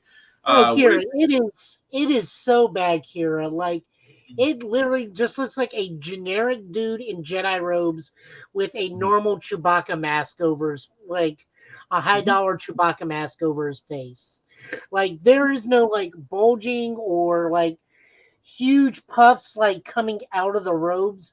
It just looks like a generic dude in robes with a Wookiee mask over his face half the time. Nice. I mean, if he doesn't make it out of this series, I think they're on Kashyyyk. I would very much like to see him at least move like a Wookiee with a lightsaber. Like, don't make it easy. Like, be bouncing from trees to trees. And they've already screwed Kashyyyk up. Remember, like in the old days, Wookiees could not go to the bottom of forest floor of Kashyyyk. That's where all their natural predators were. That's why they were a treetop race. That is true. But I mean, is that throughout history or is that recent Clone That was Wars? up until Disney took them over. Like, it was a big thing in the Young Jedi Knight things where Chewie's nephew, like, had to go down to the forest to prove he's an adult. Yeah. And that's where he got the wood to make his lightsaber from. Was that the weird Knights book with Lobaka, I think his name was? Yes, that's it. The one where he's got like the little translator, tiny translator droid. I didn't know about the droid. I just remember seeing a Wookiee on the cover of the book with like looks like he's turning to the dark side and yeah, Lobaka, that's his name. Yeah, I know the Lobaka books, but even in the wait. He never turned. Time out. Oh, damn. Okay, never mind. Yeah, my attention. I was like the cover. I'm talking about the audio book. No, we don't need to talk about Abeloth anymore. Let her go away. Good Lord, you almost have my attention. I need to see him move like a Wookiee with a lightsaber one time. Like, don't just give me some weird ground battle stance and then it's over. Like, or no weird hypotheticals because we're just willingly drinking stuff now after. So you heard everybody who was talking to you for 10 years and ignoring them willingly. That's what I got out of that scene. Nice. Well, aside from the Acolyte guys, I know Tafari, you and I, we are definitely fans of Amazon Prime, The Boys. Really quickly, what did you think of the first 3 episodes so far? Did we just run out? I know we're deviating from the source material, but did we just run out of stuff to do with Frenchie? Because whose man's is this, and why should I care? Frenchie going through it. Frenchie's always going through it because his ghosts come back to haunt him. What I hope we're not doing a Jessica Jones season 3 where everyone's biggest enemy is their own bad decisions. Because even him and Kimiko, like, I'm scrolling through last season, like, what did I miss? Where she's like, "We're never happening," and I'm like, "What happened? What did I miss here?" Right. Y'all been having y'all learned a whole sign language together, and if this was power of friendship, this whole show is fine. But y'all did not sell me that. I think they are taking a little bit of liberties with Frenchie and Kimiko, but not to an extreme. I will say that because I've read the graphic novel, so I'm like, it's not that far off. But the whole thing with Butcher, though, I'm like, yeah, they're trying to tell that story, which again, I'm not against it, but it's also, guys. Again, I know I have to say this. I have to say this for reasons. Please don't let your children watch The Boys. No. The Boys is not the superhero show you think it is, and it's also done by Eric Kripke, who also did Supernatural. Also, again, I can't stress this enough because I've seen the parents make that mistake and let them watch The Boys, and they regretted it after the first 10 minutes. So again, not gonna lie, I didn't catch it the first time. Did you realize that when Butcher tried to off that chick, the bullet ricocheted in the van?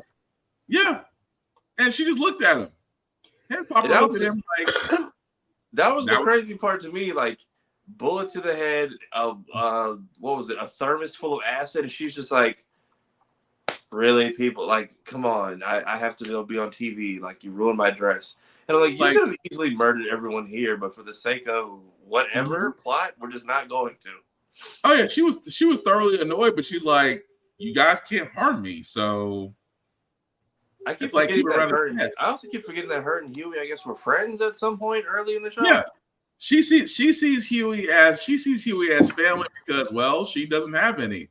And her daughter, well, I'm gonna leave that one alone because that just gave me Abigail vibes. Because if you haven't seen the movie Abigail, check out Geek by Heart because they give a wonderful review on Abigail if you haven't already seen it. Also, I guess instead of doing MM dirty this season, it's just gonna be the team. The sacrifice is the team doing him dirty because everyone just disobeys his orders or gives him the middle finger. Like, and then shout out to your boy Roshi. He had the funniest tweet. I don't know if anyone else noticed, but Mother's Milk lost a bunch of weight. You got to call him Almond Milk now. Bro slimmed up and is rocking the mustache like Eddie Murphy. You ain't lying. He actually has he's toned up a little bit. So I guess you have to call him Almond Milk now. Damn. But yeah, no. I like that. If he's gonna be in charge, that's fine. But I don't want to be just, the boys fell apart because after 4 seasons, everyone just fell into bad habits. Like, person's recapping, Kimiko is getting drunk for whatever reason. Oh, she discovered beer. So once, so go ahead, Joe. Have they done the reveal about the actual identity of what's his name? No, they have not yet. No, I know what you're talking about, and no, they have not. It's been high. I mean, they haven't came to that conclusion yet because they haven't got to that certain part to where old boy leaks it, and they haven't got there yet. I know what you're talking. I know what super you're talking about though, but no, they haven't got to him yet. Also, finding out that some of this stuff is set up as far as the saves, I feel like that should have been season 1 material. Like, I'm not mad at it in how we got it because of Ryan, but I feel like that should have been like info we got early because we've seen them stop actual criminals with. Yeah. But at the same time, this is the reason why I give Kripke and his team credit because how they've written the story and how they've related it to real life events, that is what made it work. Oh, the full Starlighters versus the MAGA camp, and Homelander is innocent on trial, and and what's so funny about it is that some people, not to go off tangent, but people who have watched The Boys, and again, if you're a fan of the 4-letter people, got offended. Because they're like, you're making fun of us. And Kripke said, again, the writer and showrunner for The Boys, sat there and said, if you don't like what you're watching, change the channel. I'm not changing spit. So I had to give him credit for that. But yeah, it's written off the rails in such a way now that, it's sad that the additional news that we do have behind The Boys is that season 5 is going to be it. So season 5 is going to be the final season for The Boys. And how many episodes do we have this season? 10, I think. If it's 10, that's fine. If it's 8, I'm a little sad because we just got almost half of it at once. But yeah, I like that we're at least getting shows that have a end goal in sight and not just planning to run forever. Yeah. Well, that's always been Kripke though. Kripke's always been a 5-season guy. Except for Supernatural, but that was the CW's decision. I also feel like you can only play Homelander so long before it gets to you. before you get typecasted. That I mean, don't be wrong. Anthony Starr, phenomenal actor. You brought Homelander to a screen in such a way that I didn't think was possible. But yeah, you don't want to get typecasted. But don't believe me? Ask Neil McDonald.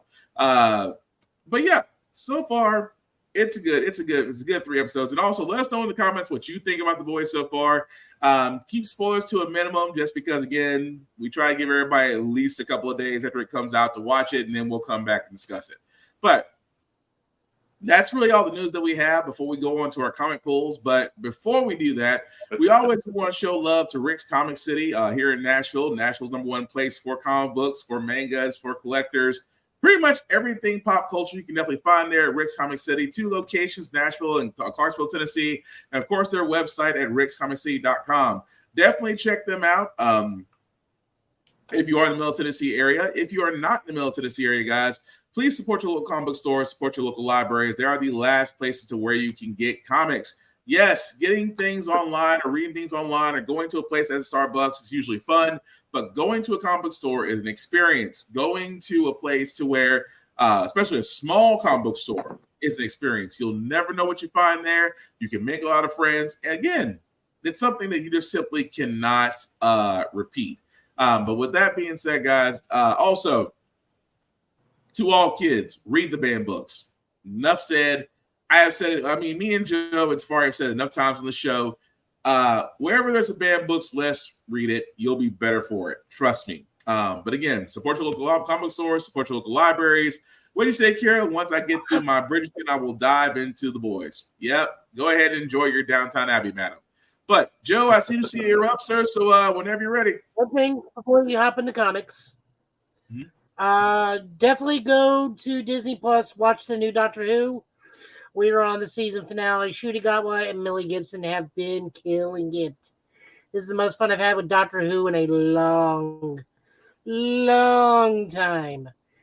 And they try to answer one of the longest running questions all of Doctor Who, and ever since he regenerated into the second Doctor this season. And other things have happened. I'm definitely going to go back and watch that from the beginning and give it its due diligence. But go ahead, Joe. Oh, no, I was just saying, it's been an amazing season. Definitely do it.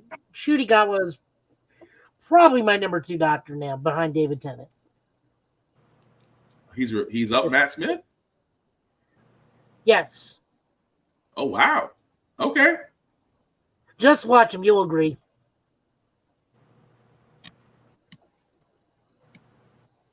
I'm going to keep that in mind. Alrighty, so for comics, we got a bunch, so we're going to be shotgunning a good chunk of these. My Adventures with Superman. This is a new series, obviously, as the cover says, set between seasons 1 and 2. This is written by Josie Campbell with art by Pablo M. Collier and colors by Nick Filidari. We just get to see Clark doing Superman stuff.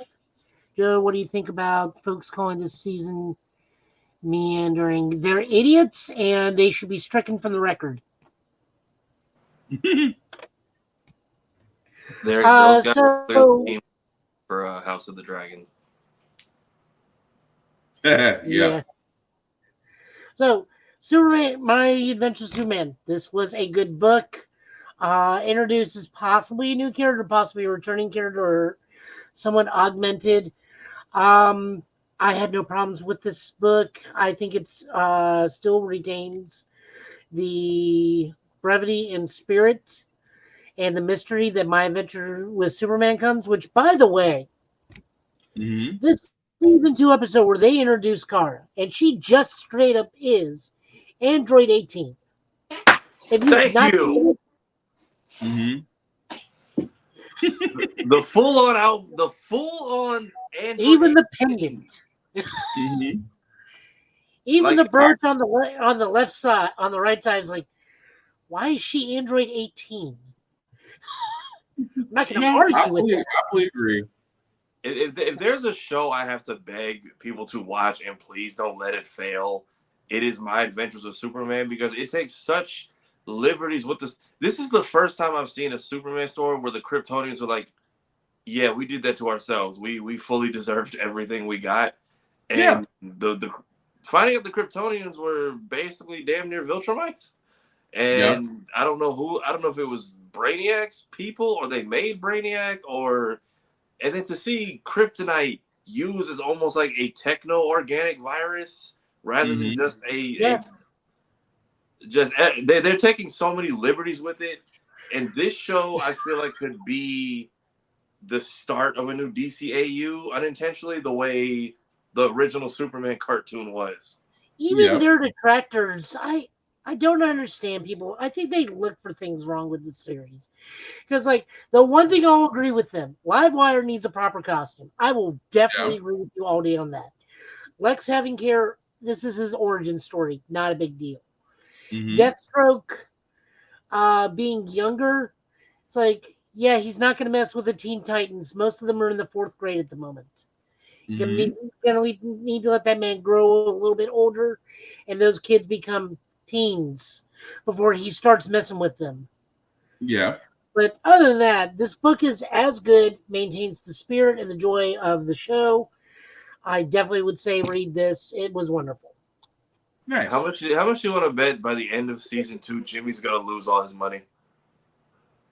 Probably. Oh, that's a given.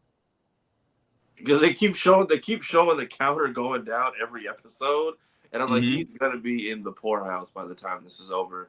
And then I saw people. So what you're telling me is he meets up with 18, has a crush on her, and has a counter going down. So he has the Krillin-owned counter. Basically, he's got the cock, the COC. But what else was going on in this crazy ass show? Yeah, just the story of the Kryptonians. Amanda Waller in a bonnet saying her evil affirmations in the morning is just sending me. Funny. That part is funny, but no. But yeah, but I do agree with Jafari. My Adventure with Superman, that is definitely a show that needs to get. It should be getting a lot more attention than what it's getting, but definitely was good. Next up, Green Lantern and Star Sapphire. This is written by Jeremy Adams with art by Zermico, colors by Romello Ferrado Jr. We are shotgunning this one. Hal gets his ass kicked.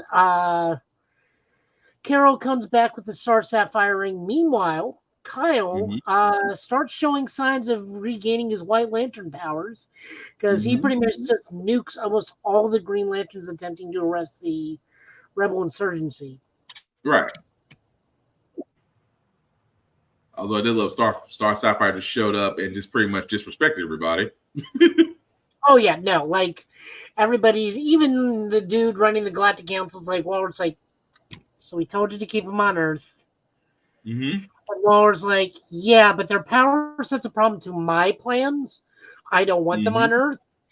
And there's like, we're eliminating the Spectrum for a reason, and there's a reason why we got rid of all the Blue Lanterns and all the Star Sapphires, and now there's a Star Sapphire. Fix this. And then which is fine and all because it's Carol and Hal, but like I said, Kyle being over in the background, starting to show regaining his White Lantern powers. That's important. He's going to be a problem. He's going to be a big problem. Good book. Green Lantern, for better or worse, still is a solid read no matter what.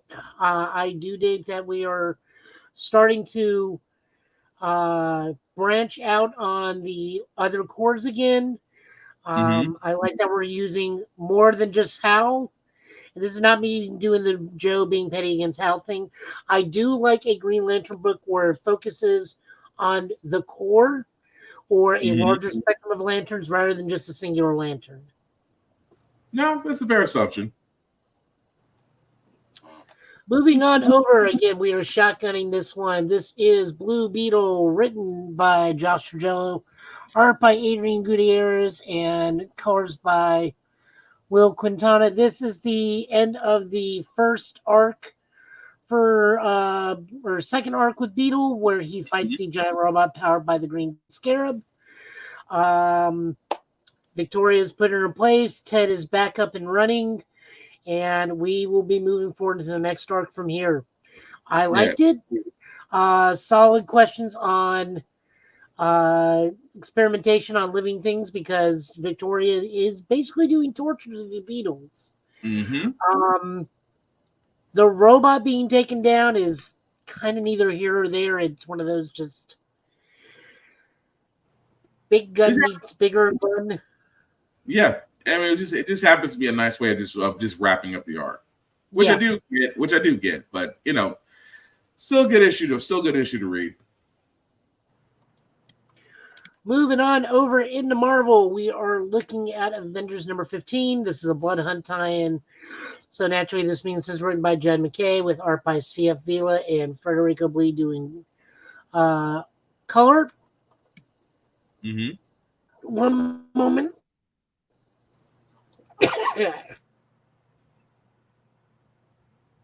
All right. Choking on spit. Bless you. Gonna die. Choking on spit. Gonna die.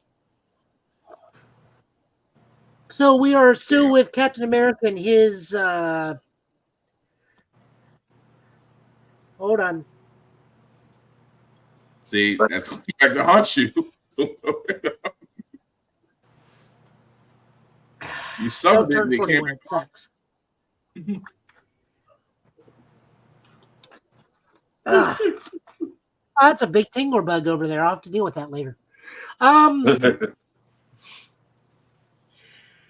So, anyways, Blood Hunt, the Avengers tie-in. As this is Captain America during a vampire event, which must mean we have to take down Nazi vampires, being run by Baron Blood, who have taken over a SHIELD helicarrier and are using it to hold millions of people hostage in a attempt to establish a human farm so that Baron Blood can make more Nazi vampire soldiers. Also, Kate Bishop and Hercules is there for hilarity and hazmat. It has not disappointed. Very good, small one. Did Hercules just sound like 4 in this whole entire episode, in the whole cyber issue? I was like, Kate Bishop. We need a speech to rally everybody. You do it. No. But I'll give the speech anyways. And then just gives a perfect speech like you just had that one in the pocket, Sam. But yeah, I just feel like for every no, that's Blood Hunt, different one. Oh, right. Damn it. This Sorry. is the Kate Bishop one where so it's like, so you're just a normal person. Yes, but I shoot sticks and vampires hate sticks. Although still the whole thing with Baron Blood though. It's like, Captain, we've done this for a while. Yeah, you just don't seem to die. Good book. Blood Hunt tie-ins are fun.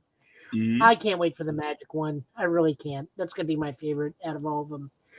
Miles Morales Spider-Man, also a Blood Hunt tie-in.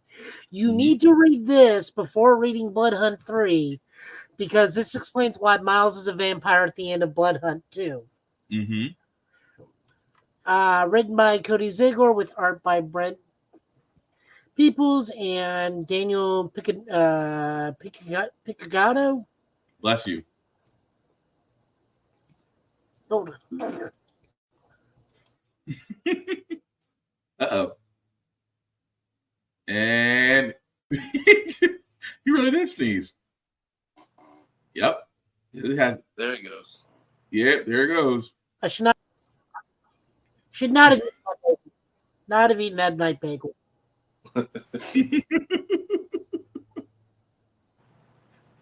Oh, you good, Joe? All right. So yeah, I'm good. Art by Brian Vanzella. Like I said, this just pretty much kind of like backtracks and tells you how Miles became a vampire. Kind of has his own mind because it jumps forward and he has his own mind and he's saving people, but a vampire tears his mask and no one trusts Miles because Miles has, for whatever reason, the only distinction with Miles being a vampire is he has like ears that makes Link envious. Yeah, elvish vampire. I don't know what to say on that one. Like, it's weird that he's half elf. It's like your ears say Lord of the Rings, but your mouth says Interview with a Vampire. Pretty much. I guess they're trying to make him stand out. That's just my opinion. So not bad. I enjoyed it. It was fun. It does give you context for the next part because we are looking at Blood Hunt number 3, written by Ted McKay, art by Pepe Larraza, and cards by Marty Garcia. Pretty much just the Avengers are giving speeches to tell everybody we got this. Blade apparently does not like speeches for whatever reason. Miles goes to try and track down Blade's daughter who has left. And apparently Dracula says, by the way, Blade's daughter's the key to all this. No one let her die. And then for whatever reason, and they're going to use the Moon Knight team is going to go and use the Midnight Mansion to use against the vampires in some form. Yeah. Good issue. But again, it definitely does build up the fact that Doctor Strange is still fighting himself and yet still restoring some sense of humanity in Miles, which I thought was funny. But yeah, it definitely was an interesting issue. The speech Cap makes is just, I really do think that is Sam's thing. Is Sam's superpower is just inspiring people. Which now has ticked off Blade. Which you know what? If he is possessed, I want to know by who. And I guess he can't get to Wanda because Wanda's put a barrier or something around her. That really wasn't clear what was like surrounding Wanda at this point. Something to do with the dark hole. Oh. At least that's my guess. It wasn't confirmed, but that's my guess. Yeah, like Blade has Wanda, but has yet to turn Wanda. But I think he can't get to Wanda. Right. So she's pretty much just being a witness. So we got also X-Men Bloodshot with Jubilee, former vampire turned single mom turned mutant single mom. Pretty much she runs into someone being turned into a vampire, gets turned into a vampire, but because she knows how to deal with vampirism, apparently a vial of rat blood can at least like quench the thirst enough to regain your humanity, your cognitive abilities long enough.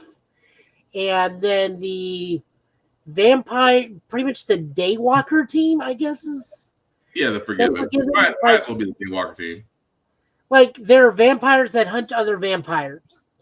They're kind of like Blade, but I don't think they can daywalk. I think they only operate night. But, like, the vampire hunter vampires team up with Jubilee because they're all friends from a previous X-Men issue. Yeah. Not bad. If you're a Jubilee fan, this is something to read. I mean, anybody with light-based powers in a vampire fight is actually kind of helpful. Just True, saying. it's like part of the execution. That's the other reason why there's a Jubilee one-shot, is because she is technically part of the X-Men Vampire Extermination Squad, the Exterminators. I'm just wondering where everybody else is, but we'll answer that in a little bit. Next up, we got Blood Hunters number 2. This is a little bit of short stories. The Hulk dealing with vampires. Kate Bishop dealing with vampires again. Dealing with a vampire that's hunting other vampires and 2 ghost twins. Maybe. Then Elsa Bloodstone, one of her friends got turned into a vampire and teams up with Dagger, who cures White Widow's vampirism, but becomes a vampire as a result of it? Yeah. Or did she get bit? She's somewhere along the line got bit. It didn't actually show where, but she was bit somewhere. But held off long enough to cure White Widow of her vampirism. Pretty much. Not bad. This is kind of like off to the side what some of the other heroes are doing. Still better than the Spider-Man tie-in, which we are not covering because that's stupid as shit.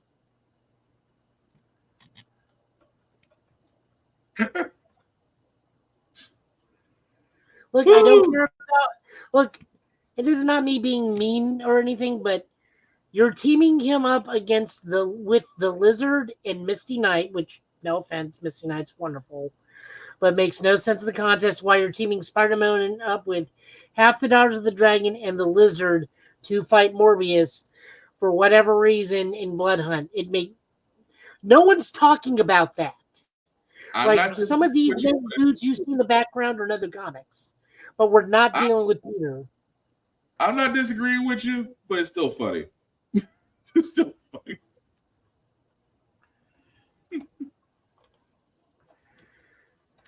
This is written by the Hulk is Kerry Andrews with art by Alex Lins and colors by KG Diaz. The Kate Bishop is Ann DeCenti, drawn by David Bodion, and colors by Javier Tartaglia. And the Elsa Bloodstone and Dagger is written by Erica Schultz with art by Bernard Chang and colors by Marcelo Mielo. Mm-hmm. And we get to the end. Next up, we get to the end of the Krakoa era. X-Men, Uncanny X-Men 700. This is the grand finale for the Krakoa era of X-Men. Mm-hmm. This is written by Jerry Duggan, Al Ewing, Kieran Gillen, with art by Josh Cassera, Phil Noto, Lucas Wernick, Linnell Francis, Walter Simonson, Mark Brooks, John Romita Jr., who actually does a really good job in this one. Why can't you do this in Spider-Man? You know why. I know. Scott Hanna, Jerome Opina, Luzano Vico, Stefano Caselli, and Sarah Pacelli. Guess Sarah stopped being Witchblade and became a inker. Art by Romulo Fernando Jr., colors by Romulo Fernando Jr., Phil Noto, David Crowell, Laura Martin, Sonia Obeck, Marcio Menez, Matt Hollingsworth, and Matt Wilson. Lots of stuff. Lots and lots of stuff. Xavier survives an assassination attempt made by Wolverine, has a heart-to-heart with Eric. Apocalypse seemingly goes evil for a hot second and starts fighting with the X-Men because he's all the mutants from the White Hot Room reestablishing New Krakoa in the White Hot Room, brought it to the mainland, and the islands merge.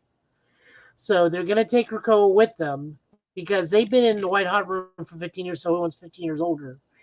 And everyone, the main dudes, Charles Bond's nah, peace is the way we went, and we're out after this. We want nothing to do with this anymore. So, of course, Apocalypse tries to kill them. The X-Men's got to defend them, and then Apocalypse is look, survival of the fittest. I want all of you, because technically you're all my kids. Even though it's still weird if he was the first or if Celine was the first. We're still not sure on that one. And I want you to always be ready because the humans will always be like this. This is why it needs to be survival of the fittest, not the strongest. After they do this, Apocalypse is you know what? You guys say you got this.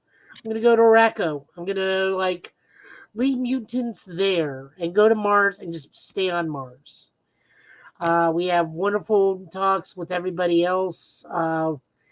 We see Jean and Scott reunite. We see multiple mutants just chill at the end of it. It was a beautiful send-off. Yeah. This was probably the end of one of the most exciting eras of X-Men in a good long while. And that was probably the best possible outcome. Yes. That was probably the only way that was going to end properly. So the Krakoa era, the Krakoa arc, I should say, that was actually pretty good. But the whole thing of Apocalypse realizing I'm not needed right now, I think that kind of broke him a little bit. Just a little bit, because he's just like, oh, you guys are prepared. Mm-hmm. Well, now what? It's like his whole idea is like, I got nothing. I wasn't ready for this. It's like, what do I do with what?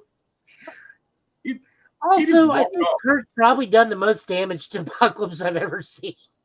Yeah, definitely He that. grabs his face and teleports his eyes out of his sockets. As he still fights, and still just whoops ass. But no. So how long were they in Krakoa? Because I'm seeing so many people do these very sad like send-offs to this entire, however. So the whole Krakoa era was 5 years. It started in 2019. The actual mutants themselves were, like, the ones that were in the White Hot Room were in there for 15 years. Mm-hmm. Everybody else was in real time. So, like, 5 years has passed. Yeah.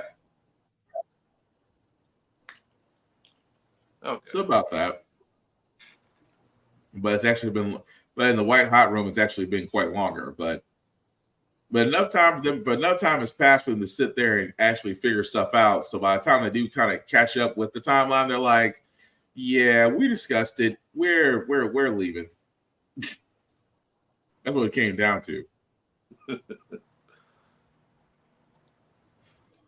But it's not entirely over, because we have X-Men Era of the Apocalypse, which does technically serve as, right here, editor's note, this takes place immediately after X-Men 35, which is also X-Men 700. So Apocalypse has gone to rule on Araco, on Mars, but he wants somebody to take his place on Earth to make sure mutants don't ever become soft. So he gets a handful of people like Richter, Danny Moonstar, Emma, Exodus, Archangel, to see who could get his great treasure and claim the throne as alpha mutant on Earth. And also a surprising appearance of his own son, Genocide, which is the mainline universe version of Holocaust from Age of the Apocalypse. Okay, I thought that's who that was. It kept bugging me. I was like, why is Ghost Rider here? Yeah, it kind of looks like Atomic Skull. It just kept Transformers. Huh? No, I said it just kept throwing me off. The more I looked at him, like, why is he even here? I'm like, that doesn't make any sense for him to be here. But I digress. Keep going. Transformers number 9, written by Danny Warren Johnson with art by George Crona and colors by Mike Spicer. So the Devil's here now. Mm-hmm. Shockwave came. Lots to talk about in this book. Big drag-out fight between the Autobots and Decepticons. Cliffjumper and Jazz not doing that great. Ratchet really not doing that great.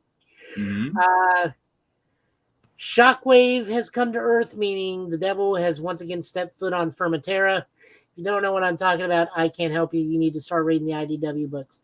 There's the Devil, and then there's Shockwave. Yeah. Meanwhile, Elita One, who has the barely alive corpse of Ultra Magnus, is running for the Gabaticons, and just through sheer coincidence finds a space bridge to Earth.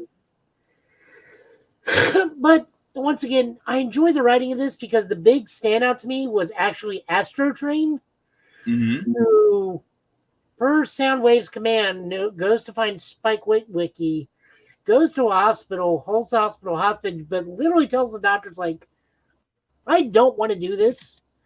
I don't want to hurt any of you because you guys are lesser life forms than us. You don't need this. We're just here. You're just going to have to deal with it. But I want no harm to come to you. I just want the kid. Which is, again, interesting that the Decepticons are more lenient to the humans than most people outside of Starscream, but we don't need to mess with him anymore. Remember, he kicked Soundwave's cat. Great artwork. More wrestling moves as we see Shockwave hit Prime with the Tombstone Pile Driver in this issue. Wow. Is Optimus Prime supposed to be Atlas right here? Yeah. He's found the intruder in his studio. Mm-hmm. Just wow. But it was a good issue, though. Yeah, no, this was really, really good. It also saddens me because, like, Alita makes Prime leave and Cliffjumper and Jazz are still there. Mm-hmm. So Shockwave just starts dragging Cliffjumper away. It's like, we got experiments to do. Painful experiments. Still, wow. Apparently the new movie's doing really good, too, with early screenings. So. Oh, yeah, Transformers 1. Do you say, Tafari, you saw that they got a standing ovation? Yeah, apparently it is beating all expectations. I can't wait for that. That does give hope. I told everybody the moment we saw Steve the Viacon, we knew that movie was going to be good. Steve Viacon. Nice. And rounding up the night, we got Jason Aaron's lead into Teenage Mutant Ninja Turtles with this Alpha series. Each alpha issue is going to be focusing on a single turtle. This one's going to be Donatello, who's somehow got caught in a black market mutant fight ring. And is just kind of like in it to protect the other mutants. So he continues to stay. Meanwhile, old Hobbs from the previous continuity. So I'm really confused. I thought this was supposed to be a full reboot, but apparently Jason Aaron's just taking over the previous continuity and moving forward. I thought, like I said, I thought this was like a full reboot. Well, let me not say that because I can't say with full certainty if it's going to be a full reboot or they're just experimenting right now. Hard to tell. But old Hobbs, which was the cat that also got mutated at the same time as the Ninja Turtles, and for a large part of the IDW part was Raphael's surrogate father, because Raphael was originally split up from the actual Turtle team. So in this continuity, only Leonardo, Donatello, and Michelangelo were actually raised by Splinter until much later. Is on the Mutant Islands as he's running the Mighty Mutanable, which in this instance is a actual military task force protecting mutants from humans or being exploited by them. And they run into the scientist who made the mutagen who accidentally mutated herself into a Black Widow hybrid. So kind of a monster thing going on here, but this issue was really good. Jason Aaron, God bless this man. He does not do great on team books, but if you put him on an individual character, that's where this man shines. Like his Punisher is fantastic. His Avengers was god awful, but like he shines more with smaller teams or individual characters, and it really does show here. Yeah, makes sense. That's it. That's all we got. We had like a lot of books to go through. Okay. Well, thank you, Joe, for that. So as we wrap this up, guys, we do want to say thank you for all those that watched, that liked, that let people know this is live, that shared this. We just want to say thank you, especially those that commented. We want to thank you guys as well. Again, on the Instagram side, I apologize. We try to direct you guys over to the YouTube or Facebook sites because we can see your comments versus me hopping back and forth. It makes things a lot easier. But as we are all signing off, Sir Tafari, I'll let you go first. You want to let people know what you're doing, sir?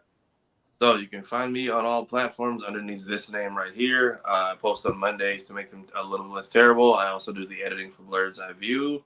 We actually did a reaction yesterday. They have a new collaboration with Martian Blueberry and Walmart called the League of Black and Unlimited Dads. So it was really cool. Go check that out. Really hits you in the gut. We also dropped our interview today with Anidas Quinones, who, if you don't know, that is the English voice of Mirko from My Hero Academia. came out just before the show started. So if you could please go watch both of those, would really be appreciated. All right. Joe, you want to let people know what you're up to, what you're doing, sir? Aside from probably resting after cleaning out the garage. Yeah, I got a lot of dust in these lungs from that today. I was gonna say you need to sleep with an air filters, man. I'll just sleep next to a fan with my mouth open. It'll clear out eventually. No, I'm everywhere. Twitch Joe, tagging last name Joe, the number 10 LO over on Twitch, but it's also Joe, tagging last name if you look me up. Show a Guy Joe, which at some point we're gonna do Ultraman things on there. That new Ultraman Rising movie came out. I thought that was a TV series. I thought it was too. Apparently it's a 2-hour movie. Interesting. Okay. So we'll hear about that probably next week if I can watch it. And then Total Justice Gaming. At some point I'll go back to fighting, but I will stream some Street Fighter every so often. Probably about an hour and a half. It's been fun getting back in there. Manon is... You can do things with Manon now because of this new patch. I just can't wait to replace all the Akumas with all the Bisons. You can be seeing old man Bison. I mean, I'm just going to keep that. Why do we have to keep teaching this lesson every time, old man? Oh man. Well, aside from that, guys, I do want to first start off with shameless plugging.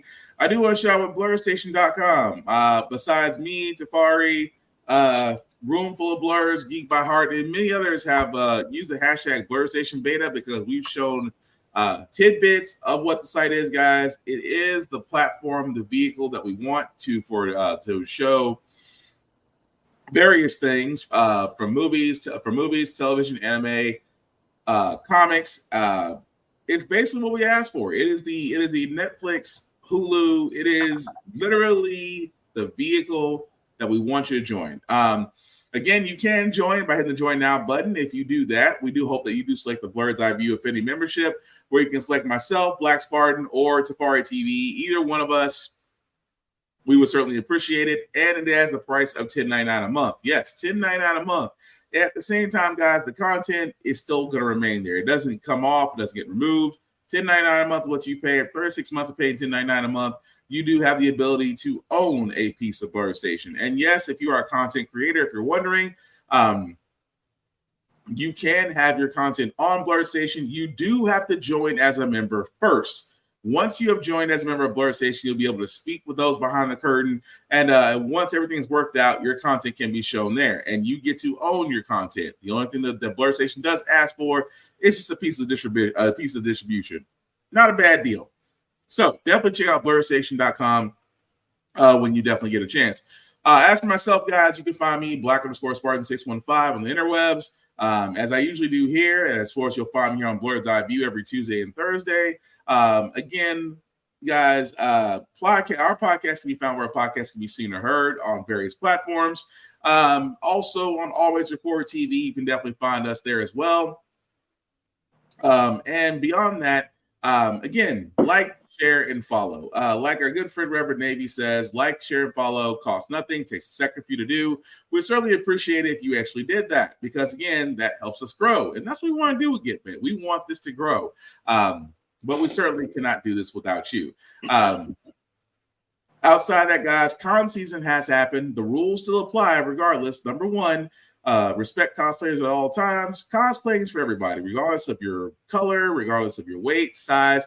You can cosplay as anything that you want, except blackface. Just don't do it. Blackface will get your ass kicked. I'm just warning you now. Number two, please groom yourselves. What I mean by that is, guys, wash not only your bodies but your clothes. Use a rag. Use a wash rag. Use soap. Use deodorant. Use cologne. Have clean clothes, because these cons can be very spacious, but sometimes it can be sardines in a can. And you really don't want your first impression of you going to a con stinking up the joint. That's all I'm saying. And number three is the same rule that I have for myself, that I have for everybody else. These cons, you go a lot farther if you're nice. Manners and kindness go a long way. Simply put, be nice, be kind, share your fandoms. You will get a lot farther in life. But simply put, don't be a dick about it, and we'll all be cool. So as we wrap this up, guys, any last words we call tonight? GG, Microsoft. GG. Right. Happy Father's Day. Oh, and yes, to all those fathers out there. Happy Father's Day. Hopefully you enjoy your day. I know I did. I got an early Father's Day gift. I can't wait to unwrap this thing and actually get this thing set up and start playing. But if you are a father, whether you're biological or stepfather, or you've been a father figure, really true, or if you're a cat dad or dog dad, if you're a furry dad, this includes you as well. I'm sorry. I'm salivating for some odd reason right now. I apologize. But yes, happy Father's Day to all the fathers out there. You guys, your hard work, nothing of that doesn't go unnoticed. So hopefully you guys be able to enjoy yourself around your families on Sunday. But again, happy Father's Day. Enjoy your weekend. Outside of that, guys, we'll be back here, same Get Bit time, same Get Bit channel to cover the news of the week. And again, the thing about fandoms is, guys, we know them, we love them, we share them, we debate them. We do not want to be toxic gatekeepers. We don't want to knock people simply because their tastes are different. The whole thing about fandoms is it brings people in and brings in new people to enjoy it, to keep these things going. Because without fans, fandoms do die. So again, be nice. Discuss your fandoms. Don't be a dick about it. That being said, I've been Will. He's been Joe. He's been Tafari. This has been the Give It Podcast for tonight, guys. Thank you all for watching. We will catch you on the flip side. Peace.